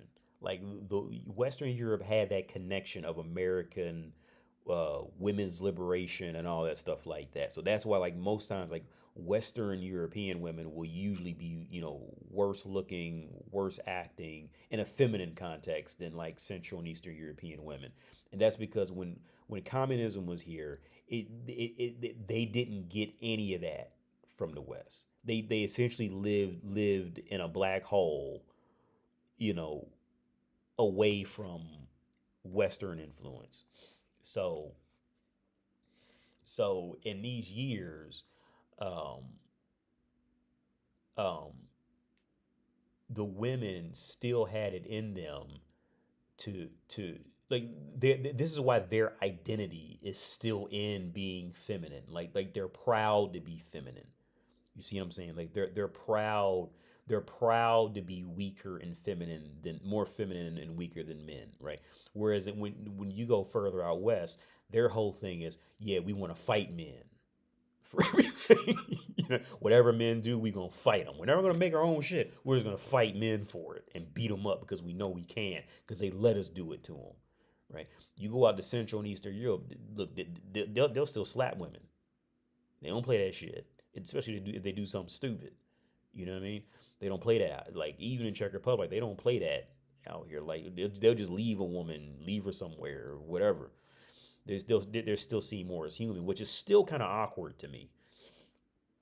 Um, just the ability the ability to see a woman as a human that just happens to be an attractive woman, versus in America versus in America you see that women are seen as as a as an oppressed woman first, and all this type of nonsense, and generally in public speaking, right? So back to the reasons why Central Europe and Eastern Europe are generally, like, you're generally going to have more like the quiet feminine woman, is because they missed that whole feminist revolution shit in the West. So they never really got. Now it's starting to trickle over. Of course, it's trickling over now, and they're getting pretty well. They're getting it from a completely different perspective. They're getting all these American statistics and reasons to be mad from a completely different perspective. Okay, like you said, Javi, like you said, Javi. In America, in North America, the wage gap is a myth because women literally choose not to do higher paying jobs. They will so when you just take the average of jobs, like they're choosing not to even take jobs that pay higher, that may be dirtier or uncomfortable or whatever. They just don't want the jobs. They're not applying for any of these jobs. They're waiting for more cushy, soft, essentially daycares to get paid at type jobs, right? Now, that's why that is a complete myth. I'm just going to use North America for example. I'm not saying you're American, Jack. I'm using my example from my life situation. So in America, that wage gap is entirely a myth, right? And if the women do get jobs where men get paid high, a certain wage, the women can just never keep up, and they usually just have to be subsidized, or just ceases to function because women just can't keep up with men, right? It just is what it is. That's why we have to separate sports, right? Because women would just get killed, right? Now, in Europe, there is, like I said earlier, there is a wage gap, especially in Czech Republic. A wage gap is real for the specific, because you got to remember, see, in Europe, they don't have anywhere near as dirty jobs. Let's say in Czech Republic, they don't have the same types of dirty jobs out here like they got in America. So everybody here is mostly stuck working in offices and these kind of things, right? In malls, offices, and stores. There's nowhere near the amount of dirty jobs out here like it is in North America, because they don't make much out here. The Czechs they just don't make a lot of shit. They make beer, okay? If they got a factory, it's because it was given to them through Volkswagen. So they don't make anything themselves other than beer and pussy, which is show part prostitution. So so with that being said, it's like the whole market has to now compete for essentially cushy daycare jobs, right? um, um, So, but like I said earlier, with the maternity leave money that they'll get and the other government assisted aid that they'll get, they get all that money back for free on top of guys taking them out for free to get free food, probably paying the mortgage on their own and whatever, right? They're getting all that money back. But again, they're getting the concept of wage gap from North America, but it's in two completely different contexts. Just like I would say, it's similar like the hate for Donald Trump. The hate for Donald Trump is coming from two completely different contexts from actual North Americans, and then like let's just say Europe on a whole. Like that hate is for two entirely different reasons. They're both just syncing up because they both just don't want to like Donald Trump, and they think and like let's say Americans and like whoever else, these groups think that they're actually friends when they're really not. Okay. These are completely different reasons why they hate Donald Trump. Okay, just a real quick rant. Okay, like I said, I remember when Donald Trump. I remember when I converted to Trump when he talked to Zelensky like that on live television because Zelensky needed that. And the reason why Europe hated it, and here's everybody who I knew who seen that said the same thing. They said, "Yeah, come on, we all know that Europe's weak, but just don't say it on national television." That's why they don't like Trump. Is because once Trump brought if Trump had gained steam by exposing the Ukrainian president and exposing Ukraine like that, it would have chipped off at the rest of Europe and how the rest of Europe is a completely shithole mess when you get into any formal office. It's a mess. Okay, that's why Europe generally hated Trump. Okay, now the Americans don't like Trump because they want to say he's racist and all that blah blah blah blah. So both are just kind of like feeding a little bit off each other to hold on to their hate for Donald Trump. But it's coming from two completely different reasons on why they hate it. Europe's embarrassed, okay, but they don't want to admit it.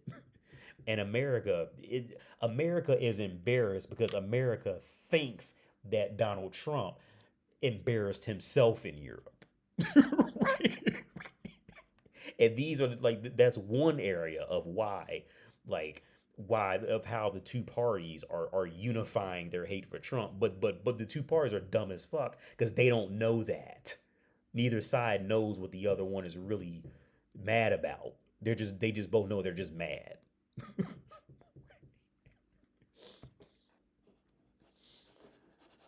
This mouse died again. I'm gonna throw a thing in the trash.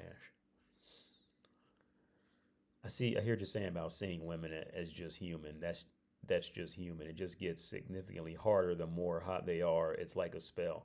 Yeah, and this is what I tell my spouse too. I told her because when I would tell her these scenarios, like no man. If a man knew what to just tell a woman, he would just tell her that. Like if I knew what to tell, I don't know, uh, uh, Ava Adams. If I knew what to tell, if I knew what to just tell Ava Adams to just have her butt naked, bent over in doggy style, I would just tell her that. I would just tell her that. I'm not out here to hurt you, Ava Adams. Right?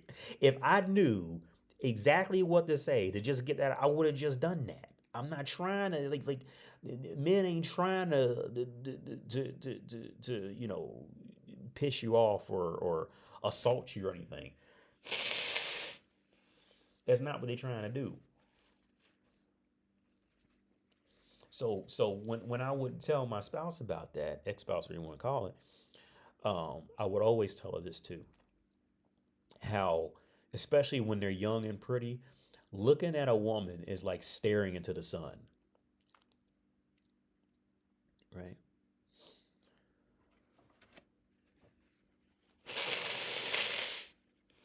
Because I try to explain things to her like this. Looking at a pretty girl is like staring into the sun. But while you staring into the sun, you still trying to play it cool. You're still trying to, be cool. But you're staring into I tell her, imagine staring into the sun. And that's what it feels like as a man to see a pretty girl.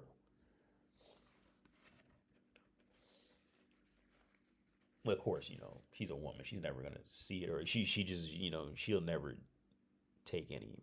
Very few women will give thought to anything that doesn't completely revolve around them and their emotions. So it's a waste of time. But that's the same in America. The women just don't ask for raises as much, choose degrees that actually correlate to career most times, or apply to jobs that or apply for the jobs that yield high earning. Well, yeah. Do you think female therapists are actually able to help people to the same degree as male therapists, considering most women chronically have female therapists?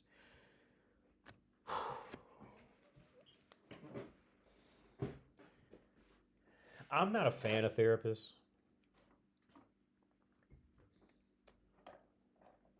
When I was working, when I was interning, and then when I was working,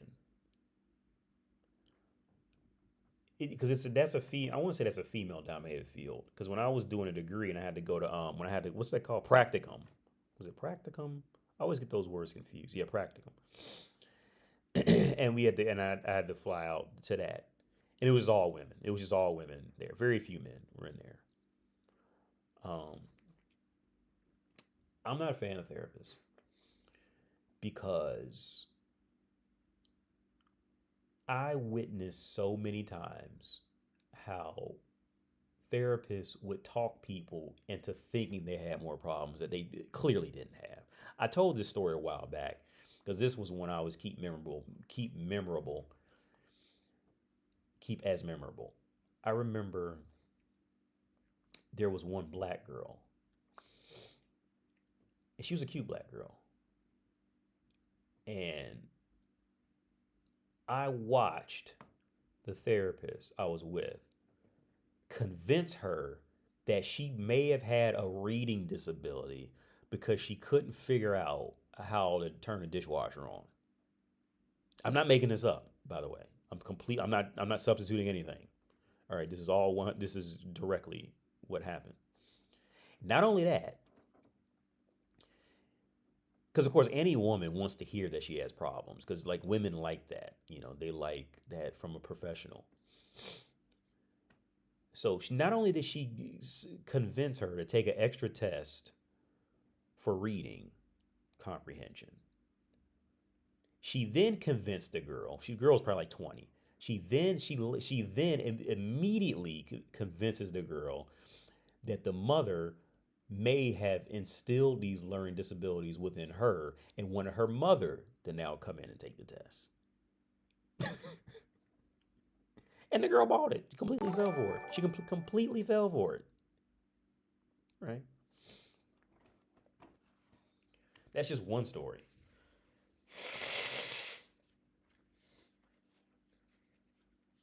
I'm not a fan of therapists. But you say, do I think women therapists do a good job? Actually able to help people.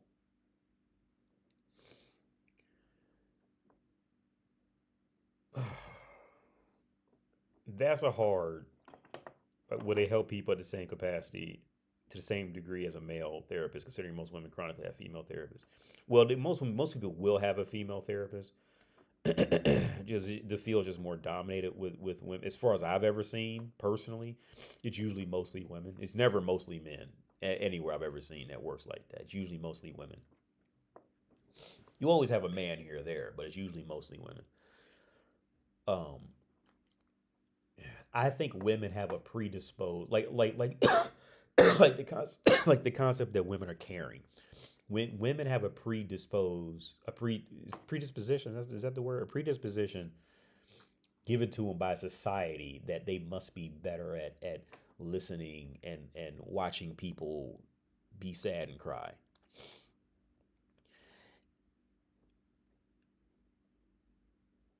Now, when it actually comes time to help, no, no,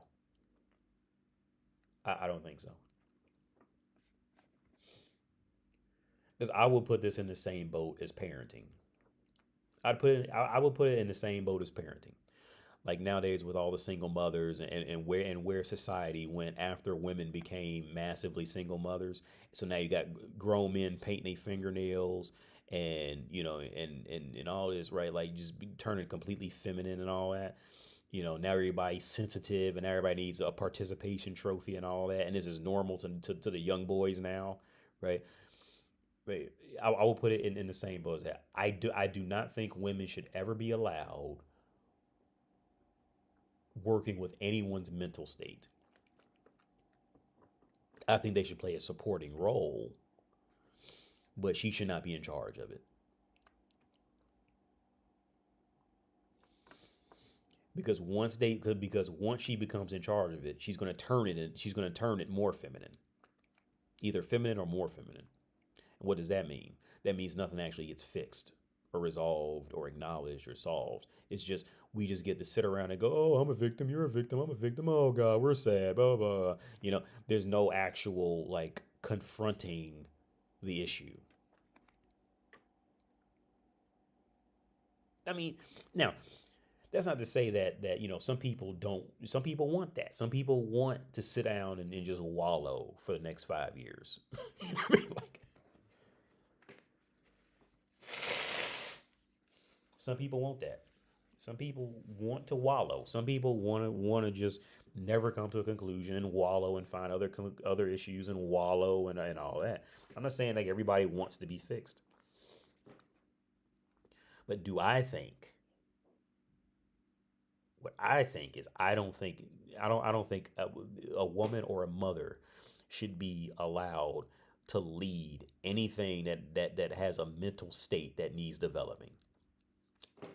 No. She can play just like how doctors used to be 50, 60 years ago. Then they could be nurses, but don't let them be doctors. Now, in a doctor case, I can see that making women becoming doctors, but I'm talking about in a mental state that needs development. No, absolutely not. Absolutely not. Because they'll say or do anything to keep you happy. I witnessed it too much. And no, absolutely not. The check pay gap is a myth. Czech women are more likely to work part time, take time off, and not ask for a raise, even if they were more dirty jobs. The Czech women still wouldn't take it. Now, okay, I gotta add in something, Javi, with the last part. Czech women. Now, this is the weird part about Czech women versus, let's say, like Ukrainian women. This is a big difference. Now, Ukraine is so poor. Ukraine is in that boat where it's so poor that many women will choose to just manipulate men and just live off men because there are no jobs. They'll have less choice of jobs, to survive off of in a country like Ukraine. Now, Czech Republic is a different beast.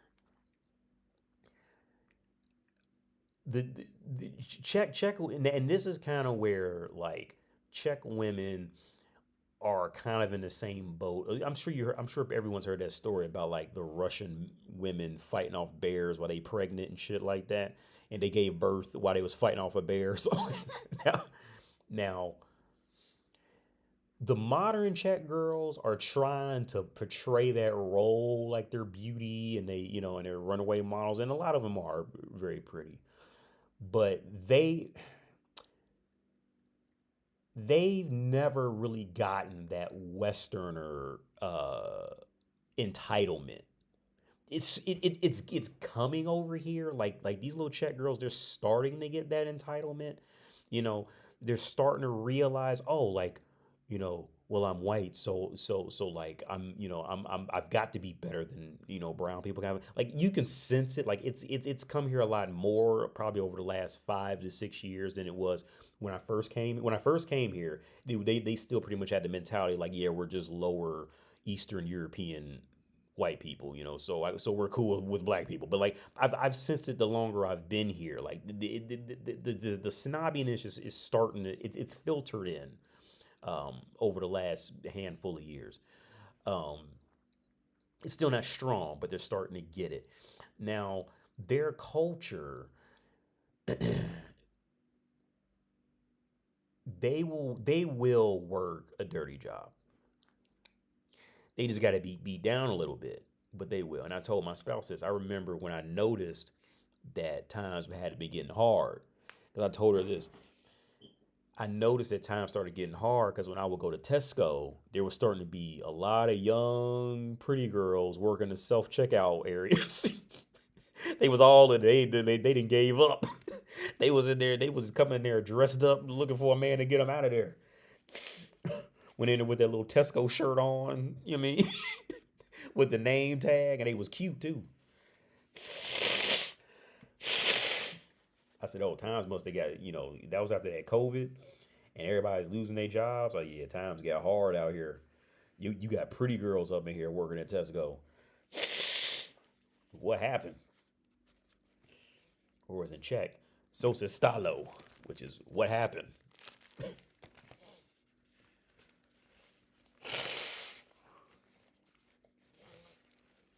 The Czech women, I will give it to the Czech. The Czech women, their culture still does not allow them to to um to bypass a job. It doesn't now in America. Oh, you got American women. They're living in just la la land with it. But the Czech culture does not allow women to live off of government assistance forever. Or I mean, unless you just keep having kids, then you can't just keep getting maternity leave money, because that's what they say a lot of the gypsies do. I've never seen it, but I've heard that that's what gypsies, they'll just keep having babies, so they'll just keep getting maternity leave money and never have to work again, until the mother just gets too old. But um but other than that, like, there is no child support and alimony that's gonna, like, give her enough money to live off of. They don't, like, their mentality is never really, as far as I'm aware, their mentality is not in that. But now, okay, now I will admit this. There's a Czech girl I know. She's a single mother. Now, you will find out what a lot of Czech women will do is, once they have children, they're still a bit naive with this. They will sit around and just patiently wait for the man to give them $20,000. He's never going to give it to her, but she'll patiently. So she will stop any personal development in her life and sit around and wait for that money that she'll never get. Now, they will do that, but in the meantime, like, she will go work. And the dirty, as long as it's not like, I mean, of course, I mean, I'm not talking like super dirty jobs, but she will go out and at least try and apply for it's not like this extremely foreign situation that I've ever seen. Like in America, it's an extremely foreign thing to them.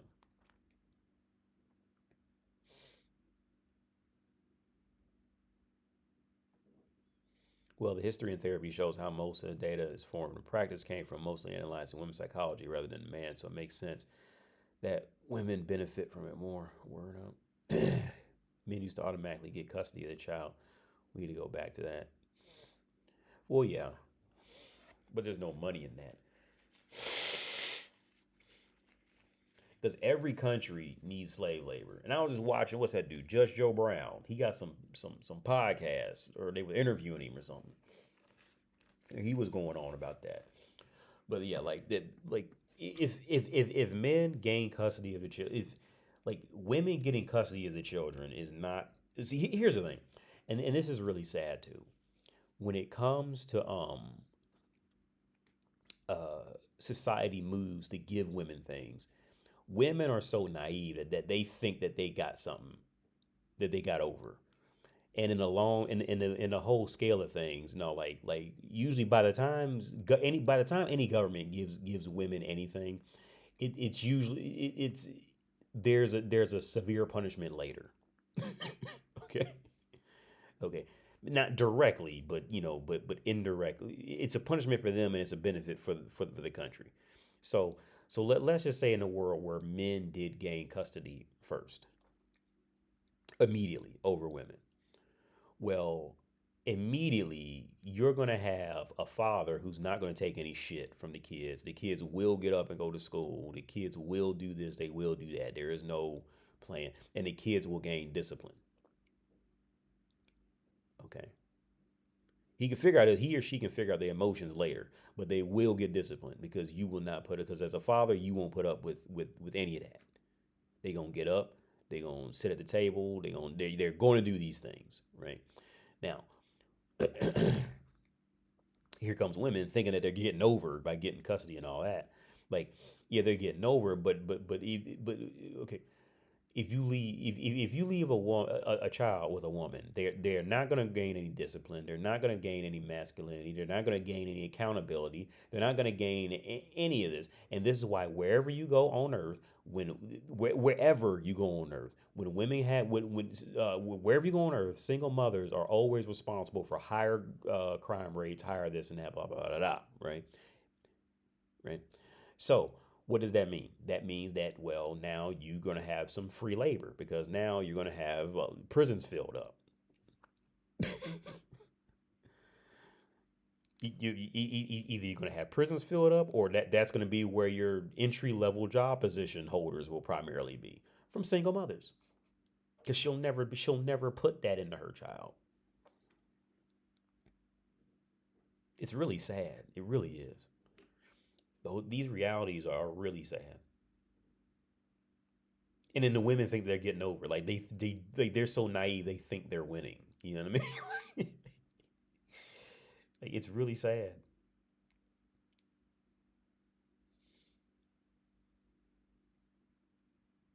It's really sad, man.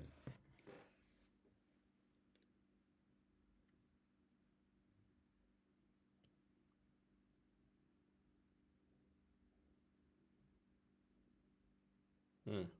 And I'm trying to think. I can't think of one guy I knew who ended up growing up without their dad in my neighborhood or my school. I can't think of one who when they hit the real world, like they were okay. All those wiggers I told y'all about, what, like last week or something like that? All those wiggers I told you guys about, all grew up with stepdads or no dad at all. Like their real dad was like long gone. And I remember I told you guys last week about the friend of mine, Iman, because I like at first it was Fred and Iman. Fred was the first one. He was I still miss the friendship me and Fred had before he turned into a wigger. Like I miss that friendship because he was just like a great friend. He was just great, and then he turned into a wigger. Fred was gone. Now I forgot to tell this part. So I remember because it was me and my biological mom and dad was in. Well, my mom had died by the time I got into high school, so it was just me and my dad. And I remember when Iman started to flip out and he started to try to be a thug. He's a black guy, but he was a wigger, you know. And I thought about this too. In reality, I probably spent more time in the hood than all of them put together. You know what I mean? Like, and I thought about it later, like in reality. Um, but I remember because Iman had a stepdad, and his stepdad, I think he died of like diabetes or something. Because I remember when he died, because I remember right before he died, because he wanted to watch Anthony Hopkins movies. He was a big fan of Anthony. And I didn't know this the whole time I knew him. He was really weird, but like, and I was the only person who would come to hang out with his stepdad when he was dying. Like nobody, I remember nobody else would ever hang out with him. And I was the only one who would go down there literally just to hang out with him. I remember because it was cutting off his arms and legs, and they had a ramp to go up the stairs to get into the house. And I would just go sit with him at the kitchen table and talk to him. And he was a big fan of Anthony Hopkins, so I burned him a bunch of DVDs with Anthony Hopkins movies on. But anyway, uh, so this is long before, of course, the stepdad died. Me and Iman had already kind of like put distance between each other, and because Iman was a thug now. And my dad told me years later that his stepdad, Iman's stepdad, talked to my dad, and he said, "Yeah, Iman's just ridiculous now." And he said, "What did you?" And Iman's stepdad he asked my dad, what did my dad tell me to get me to stop hanging out with Iman? And my dad, he tells me the story now, and he said, he said, "Nah, I didn't tell you anything. You just stopped hanging out with him." Because me and Iman were like this in the neighborhood, and it was over, right? And Iman's stepdad knew he turned into a fool, and and we just quit hanging out. All those guys, every guy that was awful like that. No, let me tell you back. There was one guy. His name was Jeff. Jeff. He grew up with a single mother and a sister. And Jeff was always cool. That was about the only one. It was rare. He was the one. His name was he was a big guy. He was named Jeff. And I remember Jeff. This is like 20 years ago. So of course these people have probably completely changed. I hope. But Jeff was always real cool. But Jeff was tall and big. He wasn't fat, but he was big, right? And there was this bully. He was like a kind of a bully and jokester named Tehran, right? And Tehran was another wigger. You know what I mean? He was another one. And but as long as I've known Tehran always kept that image up out in the suburbs. You know, he always had the image. So I always remember Tehran being. But anyway, I remember because Tehran was cool though, because Tehran was funny. And Tehran, I would tell Tehran yo, Jeff could beat you up for real. And Tehran did not like me saying that because Tehran said he tried to keep an image, of course, it's that cowardly image thing. But Jeff was bigger, stronger, and faster for real. But Jeff was nice, so he never got in fights or anything. But I knew if Jeff got mad, he'd beat Tehran. He had Tehran running. you know?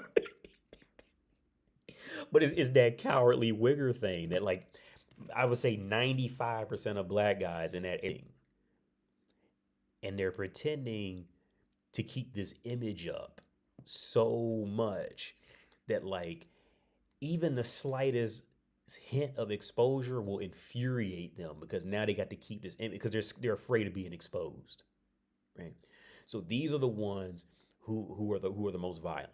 Those are the ones you really got to be afraid of because they'll do anything to hold up that image, right?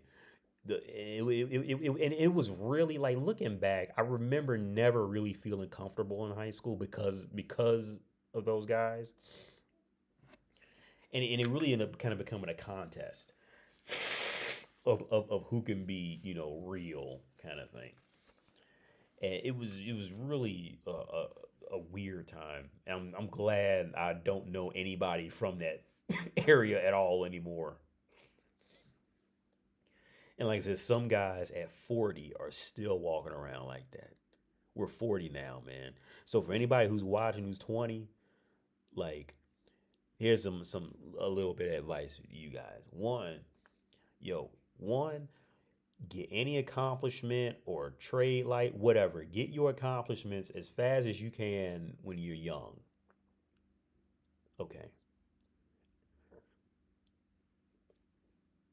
Get them while you're young because one thing that I'm noticing, I'll be 40. I'm technically 39. I'll just say I'm 40. At 40, every week to every month, I see it more clear. The separation in people based off their life choices when they were 20. You know what I mean? And their abilities to see bigger things and try to and what they think is possible. And also what doors are closing or have been closed for a while when you start hitting 40. There's at 40, dude, doors are going to start closing. Opportunities start to shut off. They start closing off. Right. And these are other scary topics that'll hurt people's feelings and they'll get mad at me for talking about this out loud. But it's true because it hurts. Because when you fuck around and find yourself in that position, it hurts. But it's the truth. Get your college degree, whatever the fuck. Pump that shit out when you in your 20s. Okay? Because it's not cute to be 30, 35, 40, 7 times. What am I going to do? I mean, of course, you always hit a point at some point like that. But it's not cute to walk around and have nothing going for you at 30. Like I got a cousin in America. We thinking about trying to get him over here. And I think he's 26 now. And he's got no college, nothing. No, he's been chased around this little single mother girl for so long now. He's got nothing. And now I look back I'm 40 now. I think back, Jesus Christ, when I was 26, I had got my first degree. I had gone to the military, and I was lost. So this dude my cousin has nothing, and he's 26. That is sad. That's fucking sad. I can't even imagine being in his position at 26 with nothing. But guess what? He's a thug. He's tough. Them doors are closing, man. And now at 26, I don't think he can even really see it yet. But these opportunities, these doors are closing off. They close on you. If anybody's watching who in their 20s, go out and do that shit right now. Go out there and look. Just sign up for college. Sign up for anything. Just get some certificate, something that you got your name on that you can look at, that you've accomplished something. Do it now. I beg you, do that shit now. Because when you start hitting 30, these doors close on you, dude. Opportunities, all this shit's gonna close down with no way back to it. All right. I'm 40 with multiple degrees, and doors start to close. There's stuff I can't go back to. All right. I just got to live life as a 40-year-old man and what I got. All right.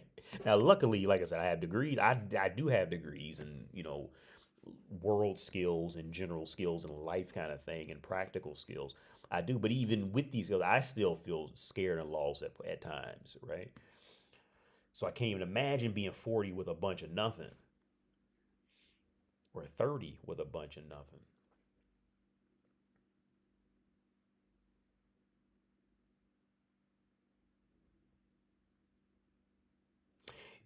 In my line of work, I deal with people from all different economic areas, right? And it's sad. It hurts. Seriously.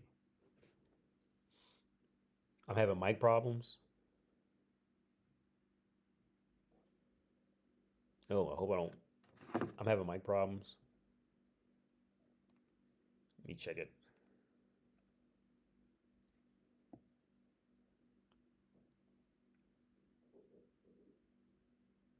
Hmm. Hope it sounds better now.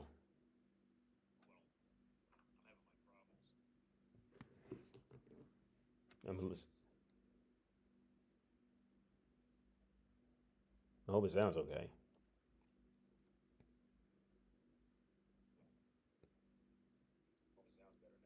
It sounds fine now. I'm about 20 seconds behind. But anyway, so I'm gonna keep talking. If it works, it works. Then fuck it if it doesn't. But like now every day to week to month, like I see this shit, dude.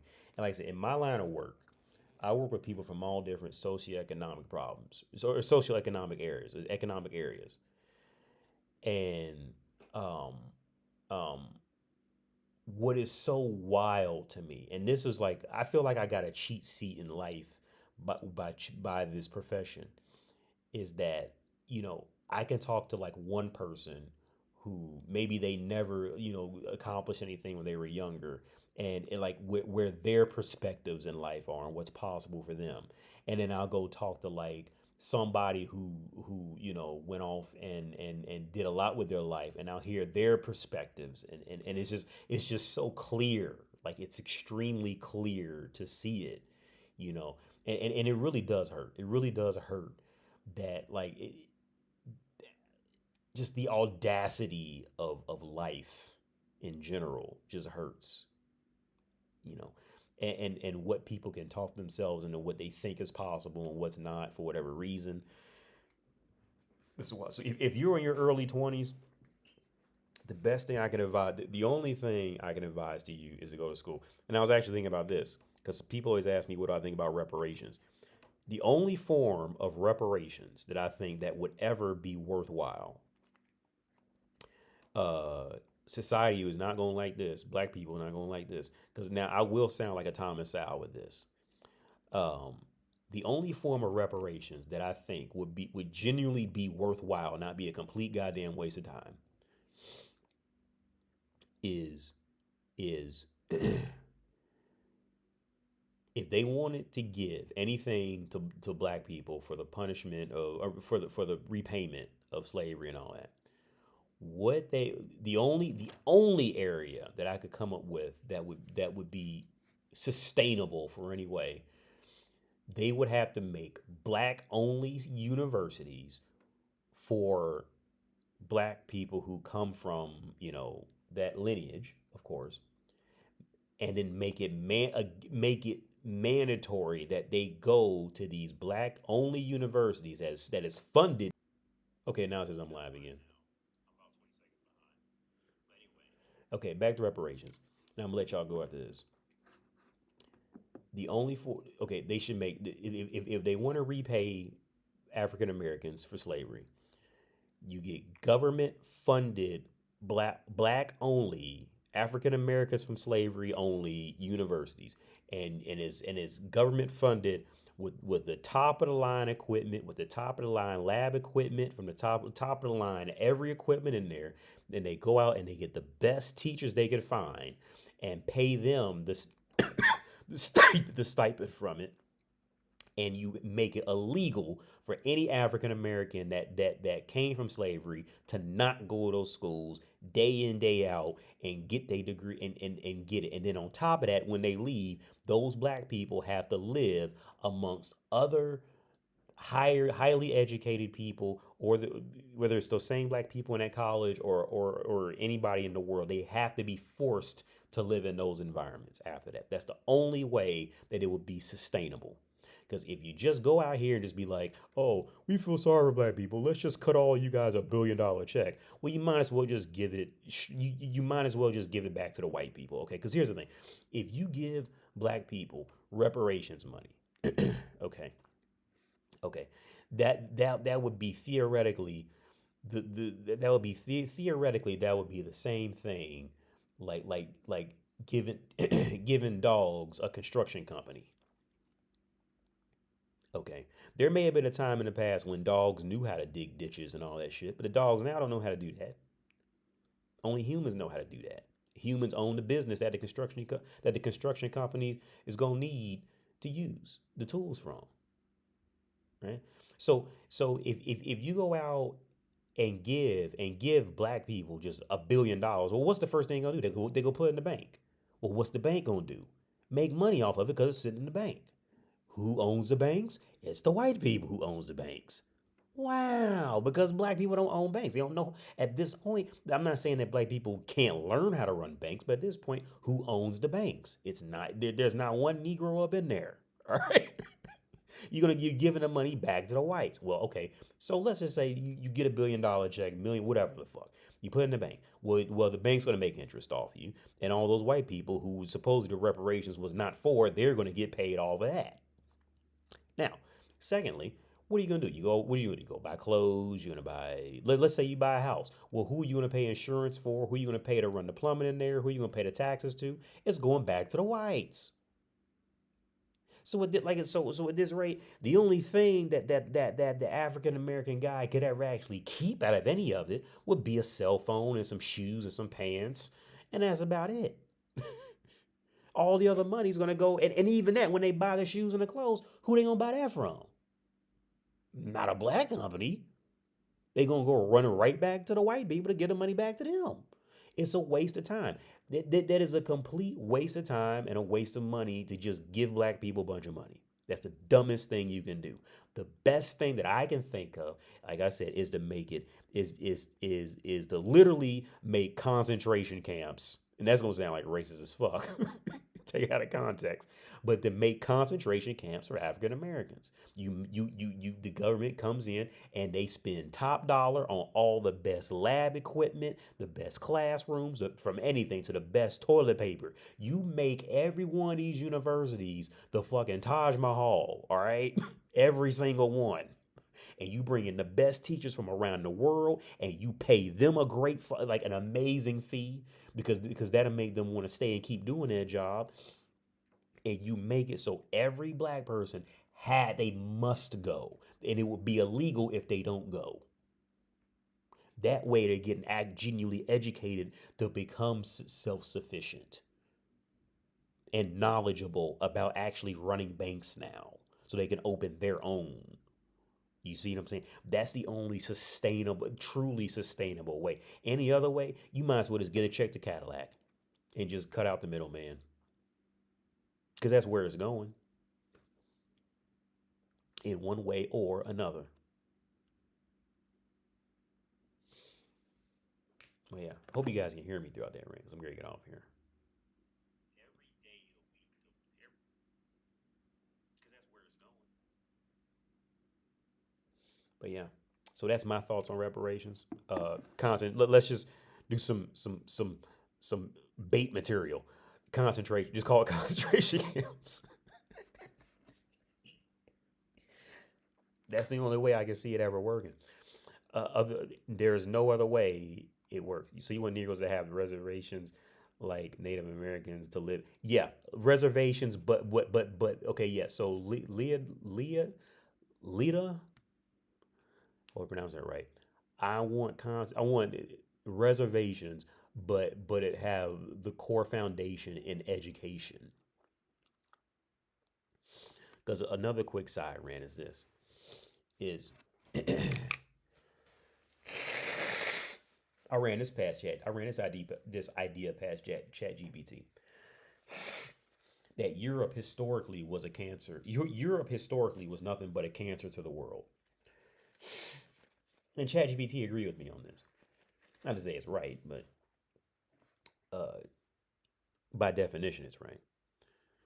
Europe was literally a cancer to the world, meaning they were purely extractive. All they would do is just go somewhere, literally extract all the resources, and then when they were done with it, just threw the people out and moved on to the next. There was no sense of actually building something there. So that's why wherever you go, where you in 95% of cases, wherever Europeans ever traveled to, they left it in complete ruins when they were done with it.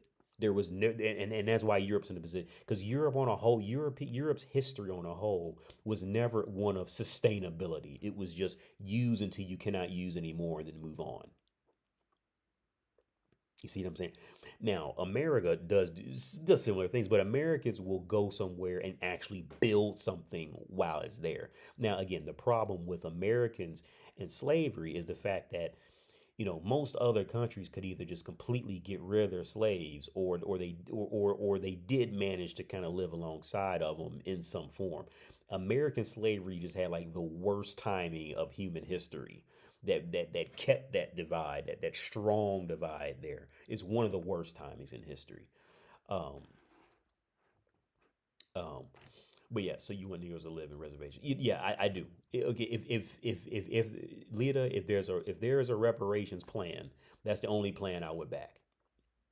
Reservations, but they must go to university, and I'm talking a highly funded government. All the don't give them money to buy Jordans and none of that.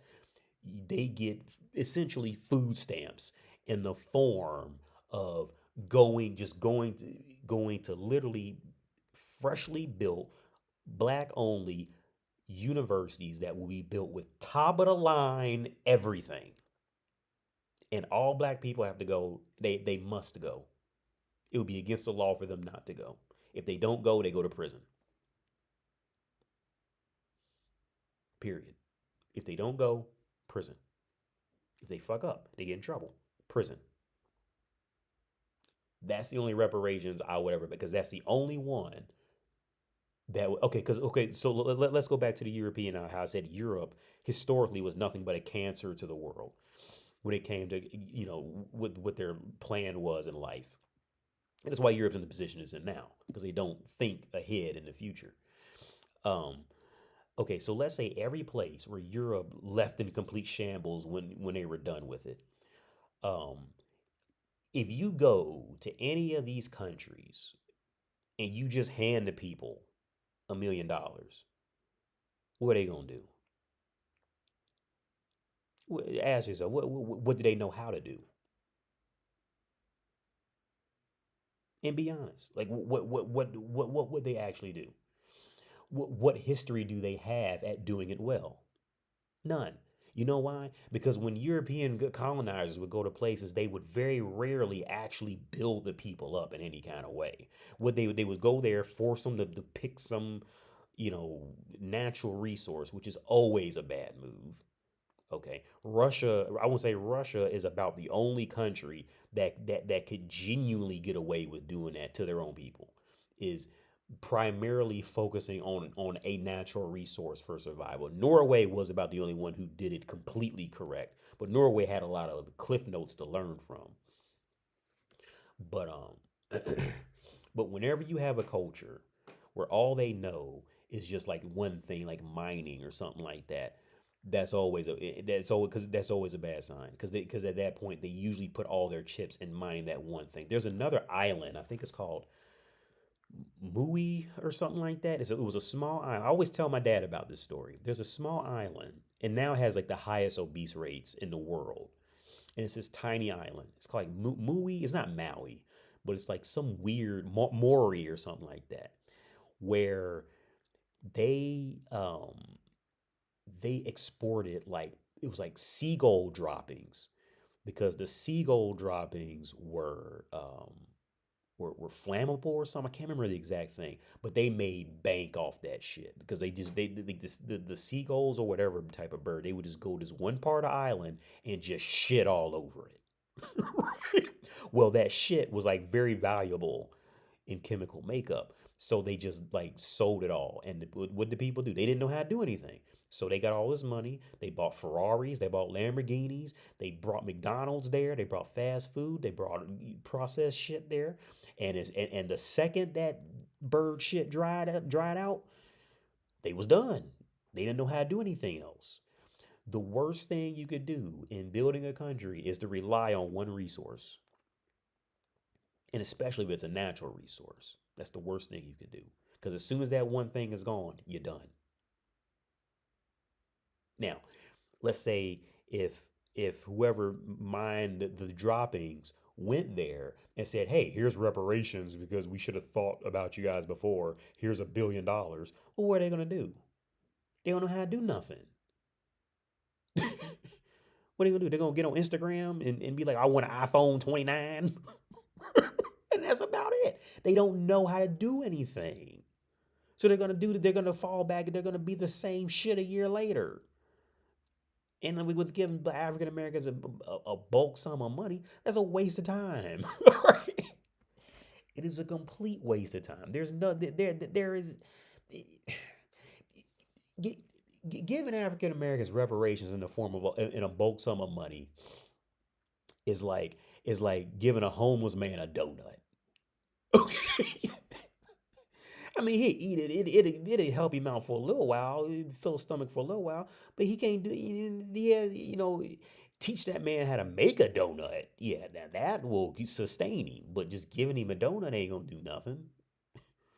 You know what I mean? Like I wouldn't count on it. I'm not saying there couldn't be something can happen, but it's in that basic saying. You give a man if you give a man a fish, he'll eat for a day. If you teach a man how to fish, he'll eat for the rest of his life.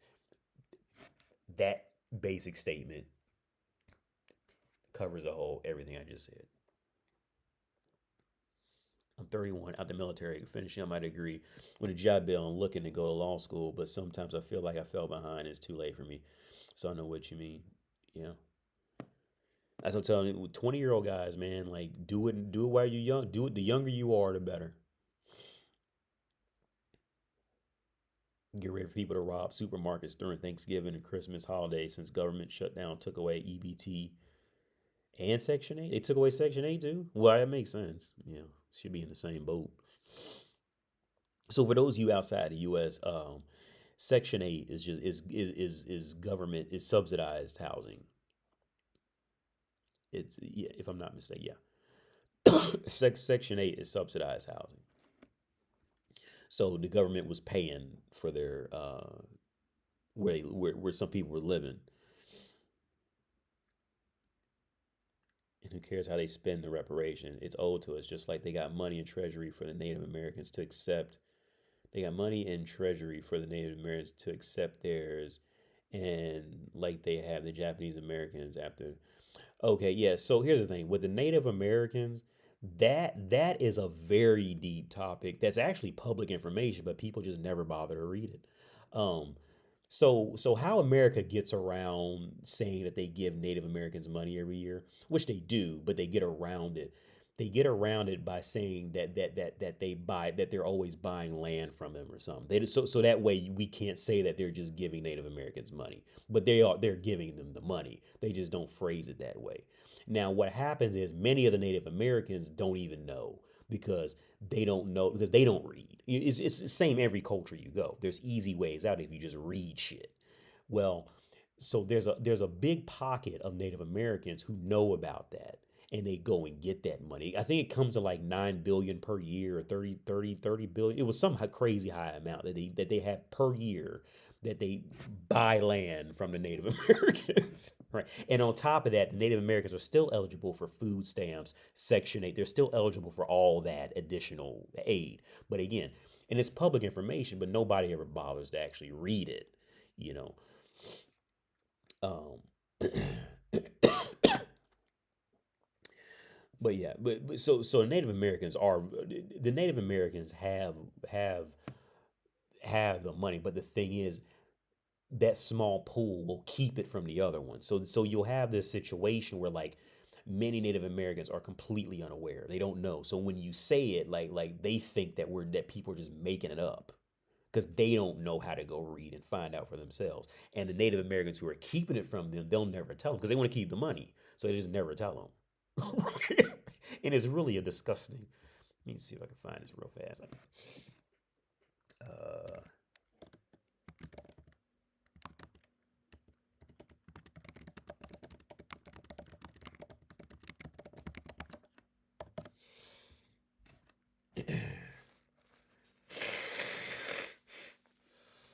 no, it was a legit website. It was a government website I found.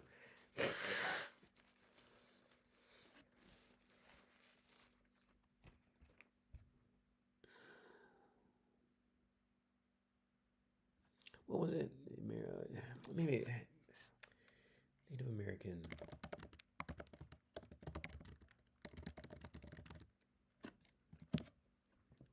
Because they'll always say no, we don't do it. But it was a certain way you have to find it. Financial system for Native Americans. Maybe is this it?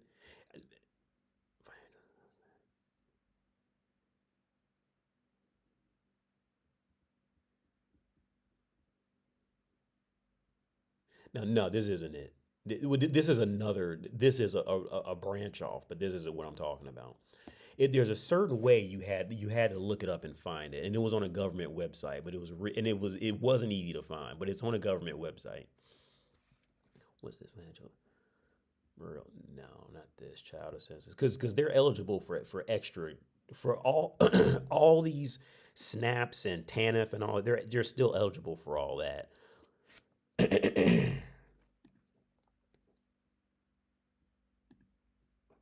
Is this it? Yeah, yeah. It was something along the lines of this. Like, but they give it out like every year. About 150 million will go to Confederate. These okay, yes. They get it. They get it. It's like every year they get like a huge sum of money, like every year. But you really have to like. It's one of those things. It's like any European issue. Like they'll just tell you one thing, and most people just believe it. But you have to actually read it to read between the lines to see what actually happened. So so these tribes are getting 150 million, 157 million. But it's literally like an every year thing. About 39 million has had another settlement.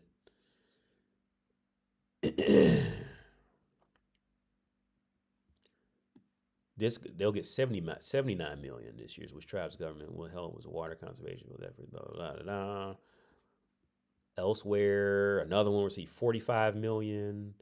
Yeah, it's a yearly. So maybe it wasn't buying land. It was to build the land up kind of thing. But they're getting like millions every year. And see, and like I said, and on top of receiving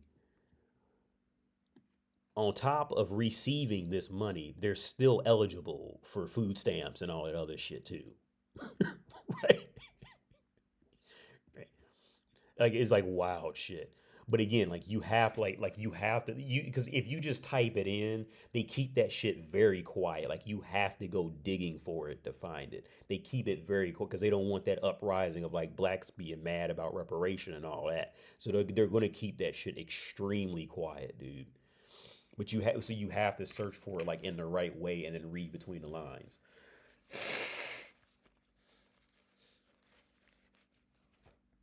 White supremacists would hate what you just said about Europe. They really think only white people build the world. Well, yeah, of course, yeah. Well, yeah, you 31 me. Yeah, go out and do that right now. Also, who cares?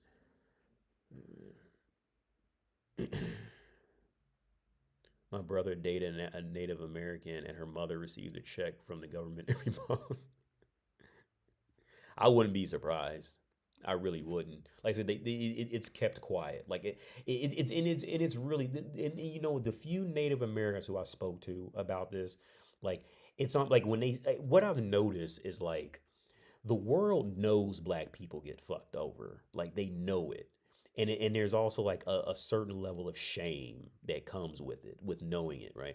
Every Native American, it hasn't been a lot, but I remember the very few times I did speak with Native Americans and ask them about it, it's like they immediately get ashamed to say it out loud. You know what I mean? Like they'll admit to it, but it's like there's a synonymous like shame that comes automatically, and it's like they don't really want to talk about it and all that. You know, it really is a weird situation.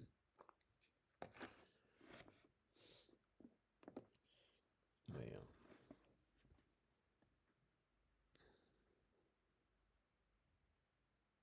Same with Saudi Arabia oil. A friend of mine's in Saudi Arabia right now. I'm supposed to go visit him. I just always draw so many blanks on that part of the world, so I just read about it again. But job, yeah, white supremacy. Oh yeah, they hate that. Yeah. So yeah, but yeah, back to like how Europe historically was nothing but a cancer to the world, which is a fact. You know, they would very rarely leave any way for the people to actually like build themselves up. Like anywhere Europeans touched would always end up like in destruction after they were gone. You know, for 90%, 90 to 95% of voyages would end in that. And there were a few cases that genuinely had some benefit, you know, in some way. Um, but yeah, but now with Americans, they now the difference is Americans will travel and then build up something there. There will be something of value left over after they've gone.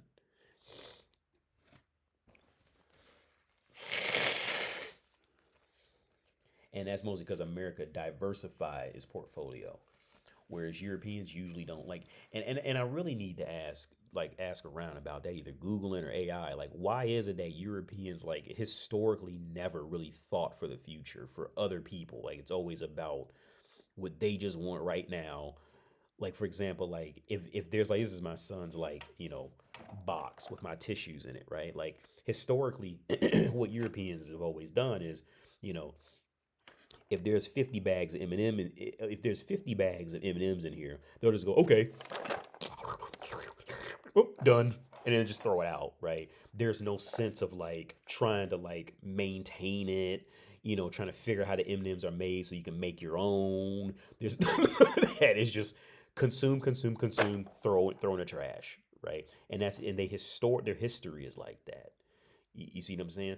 Whereas like America's history was like, okay, I have this box and I'm alone. Nobody's coming with more M&Ms. How do I make these M&Ms work for as long as I can? And how do I maybe I could copy it, maybe I could do, but nobody's ever coming to give me any more M&Ms. I need to make these M&Ms last for as long as possible. You see what I'm saying? And like these things are really sad realities, and that's a whole backstory too on how Americans became that way. But yeah, but yeah, that's it, man. I'm gonna let y'all go this late. So thanks anybody who donated, likes. Thanks Christian for subscribing. Thanks, man. So I'll let y'all go, man.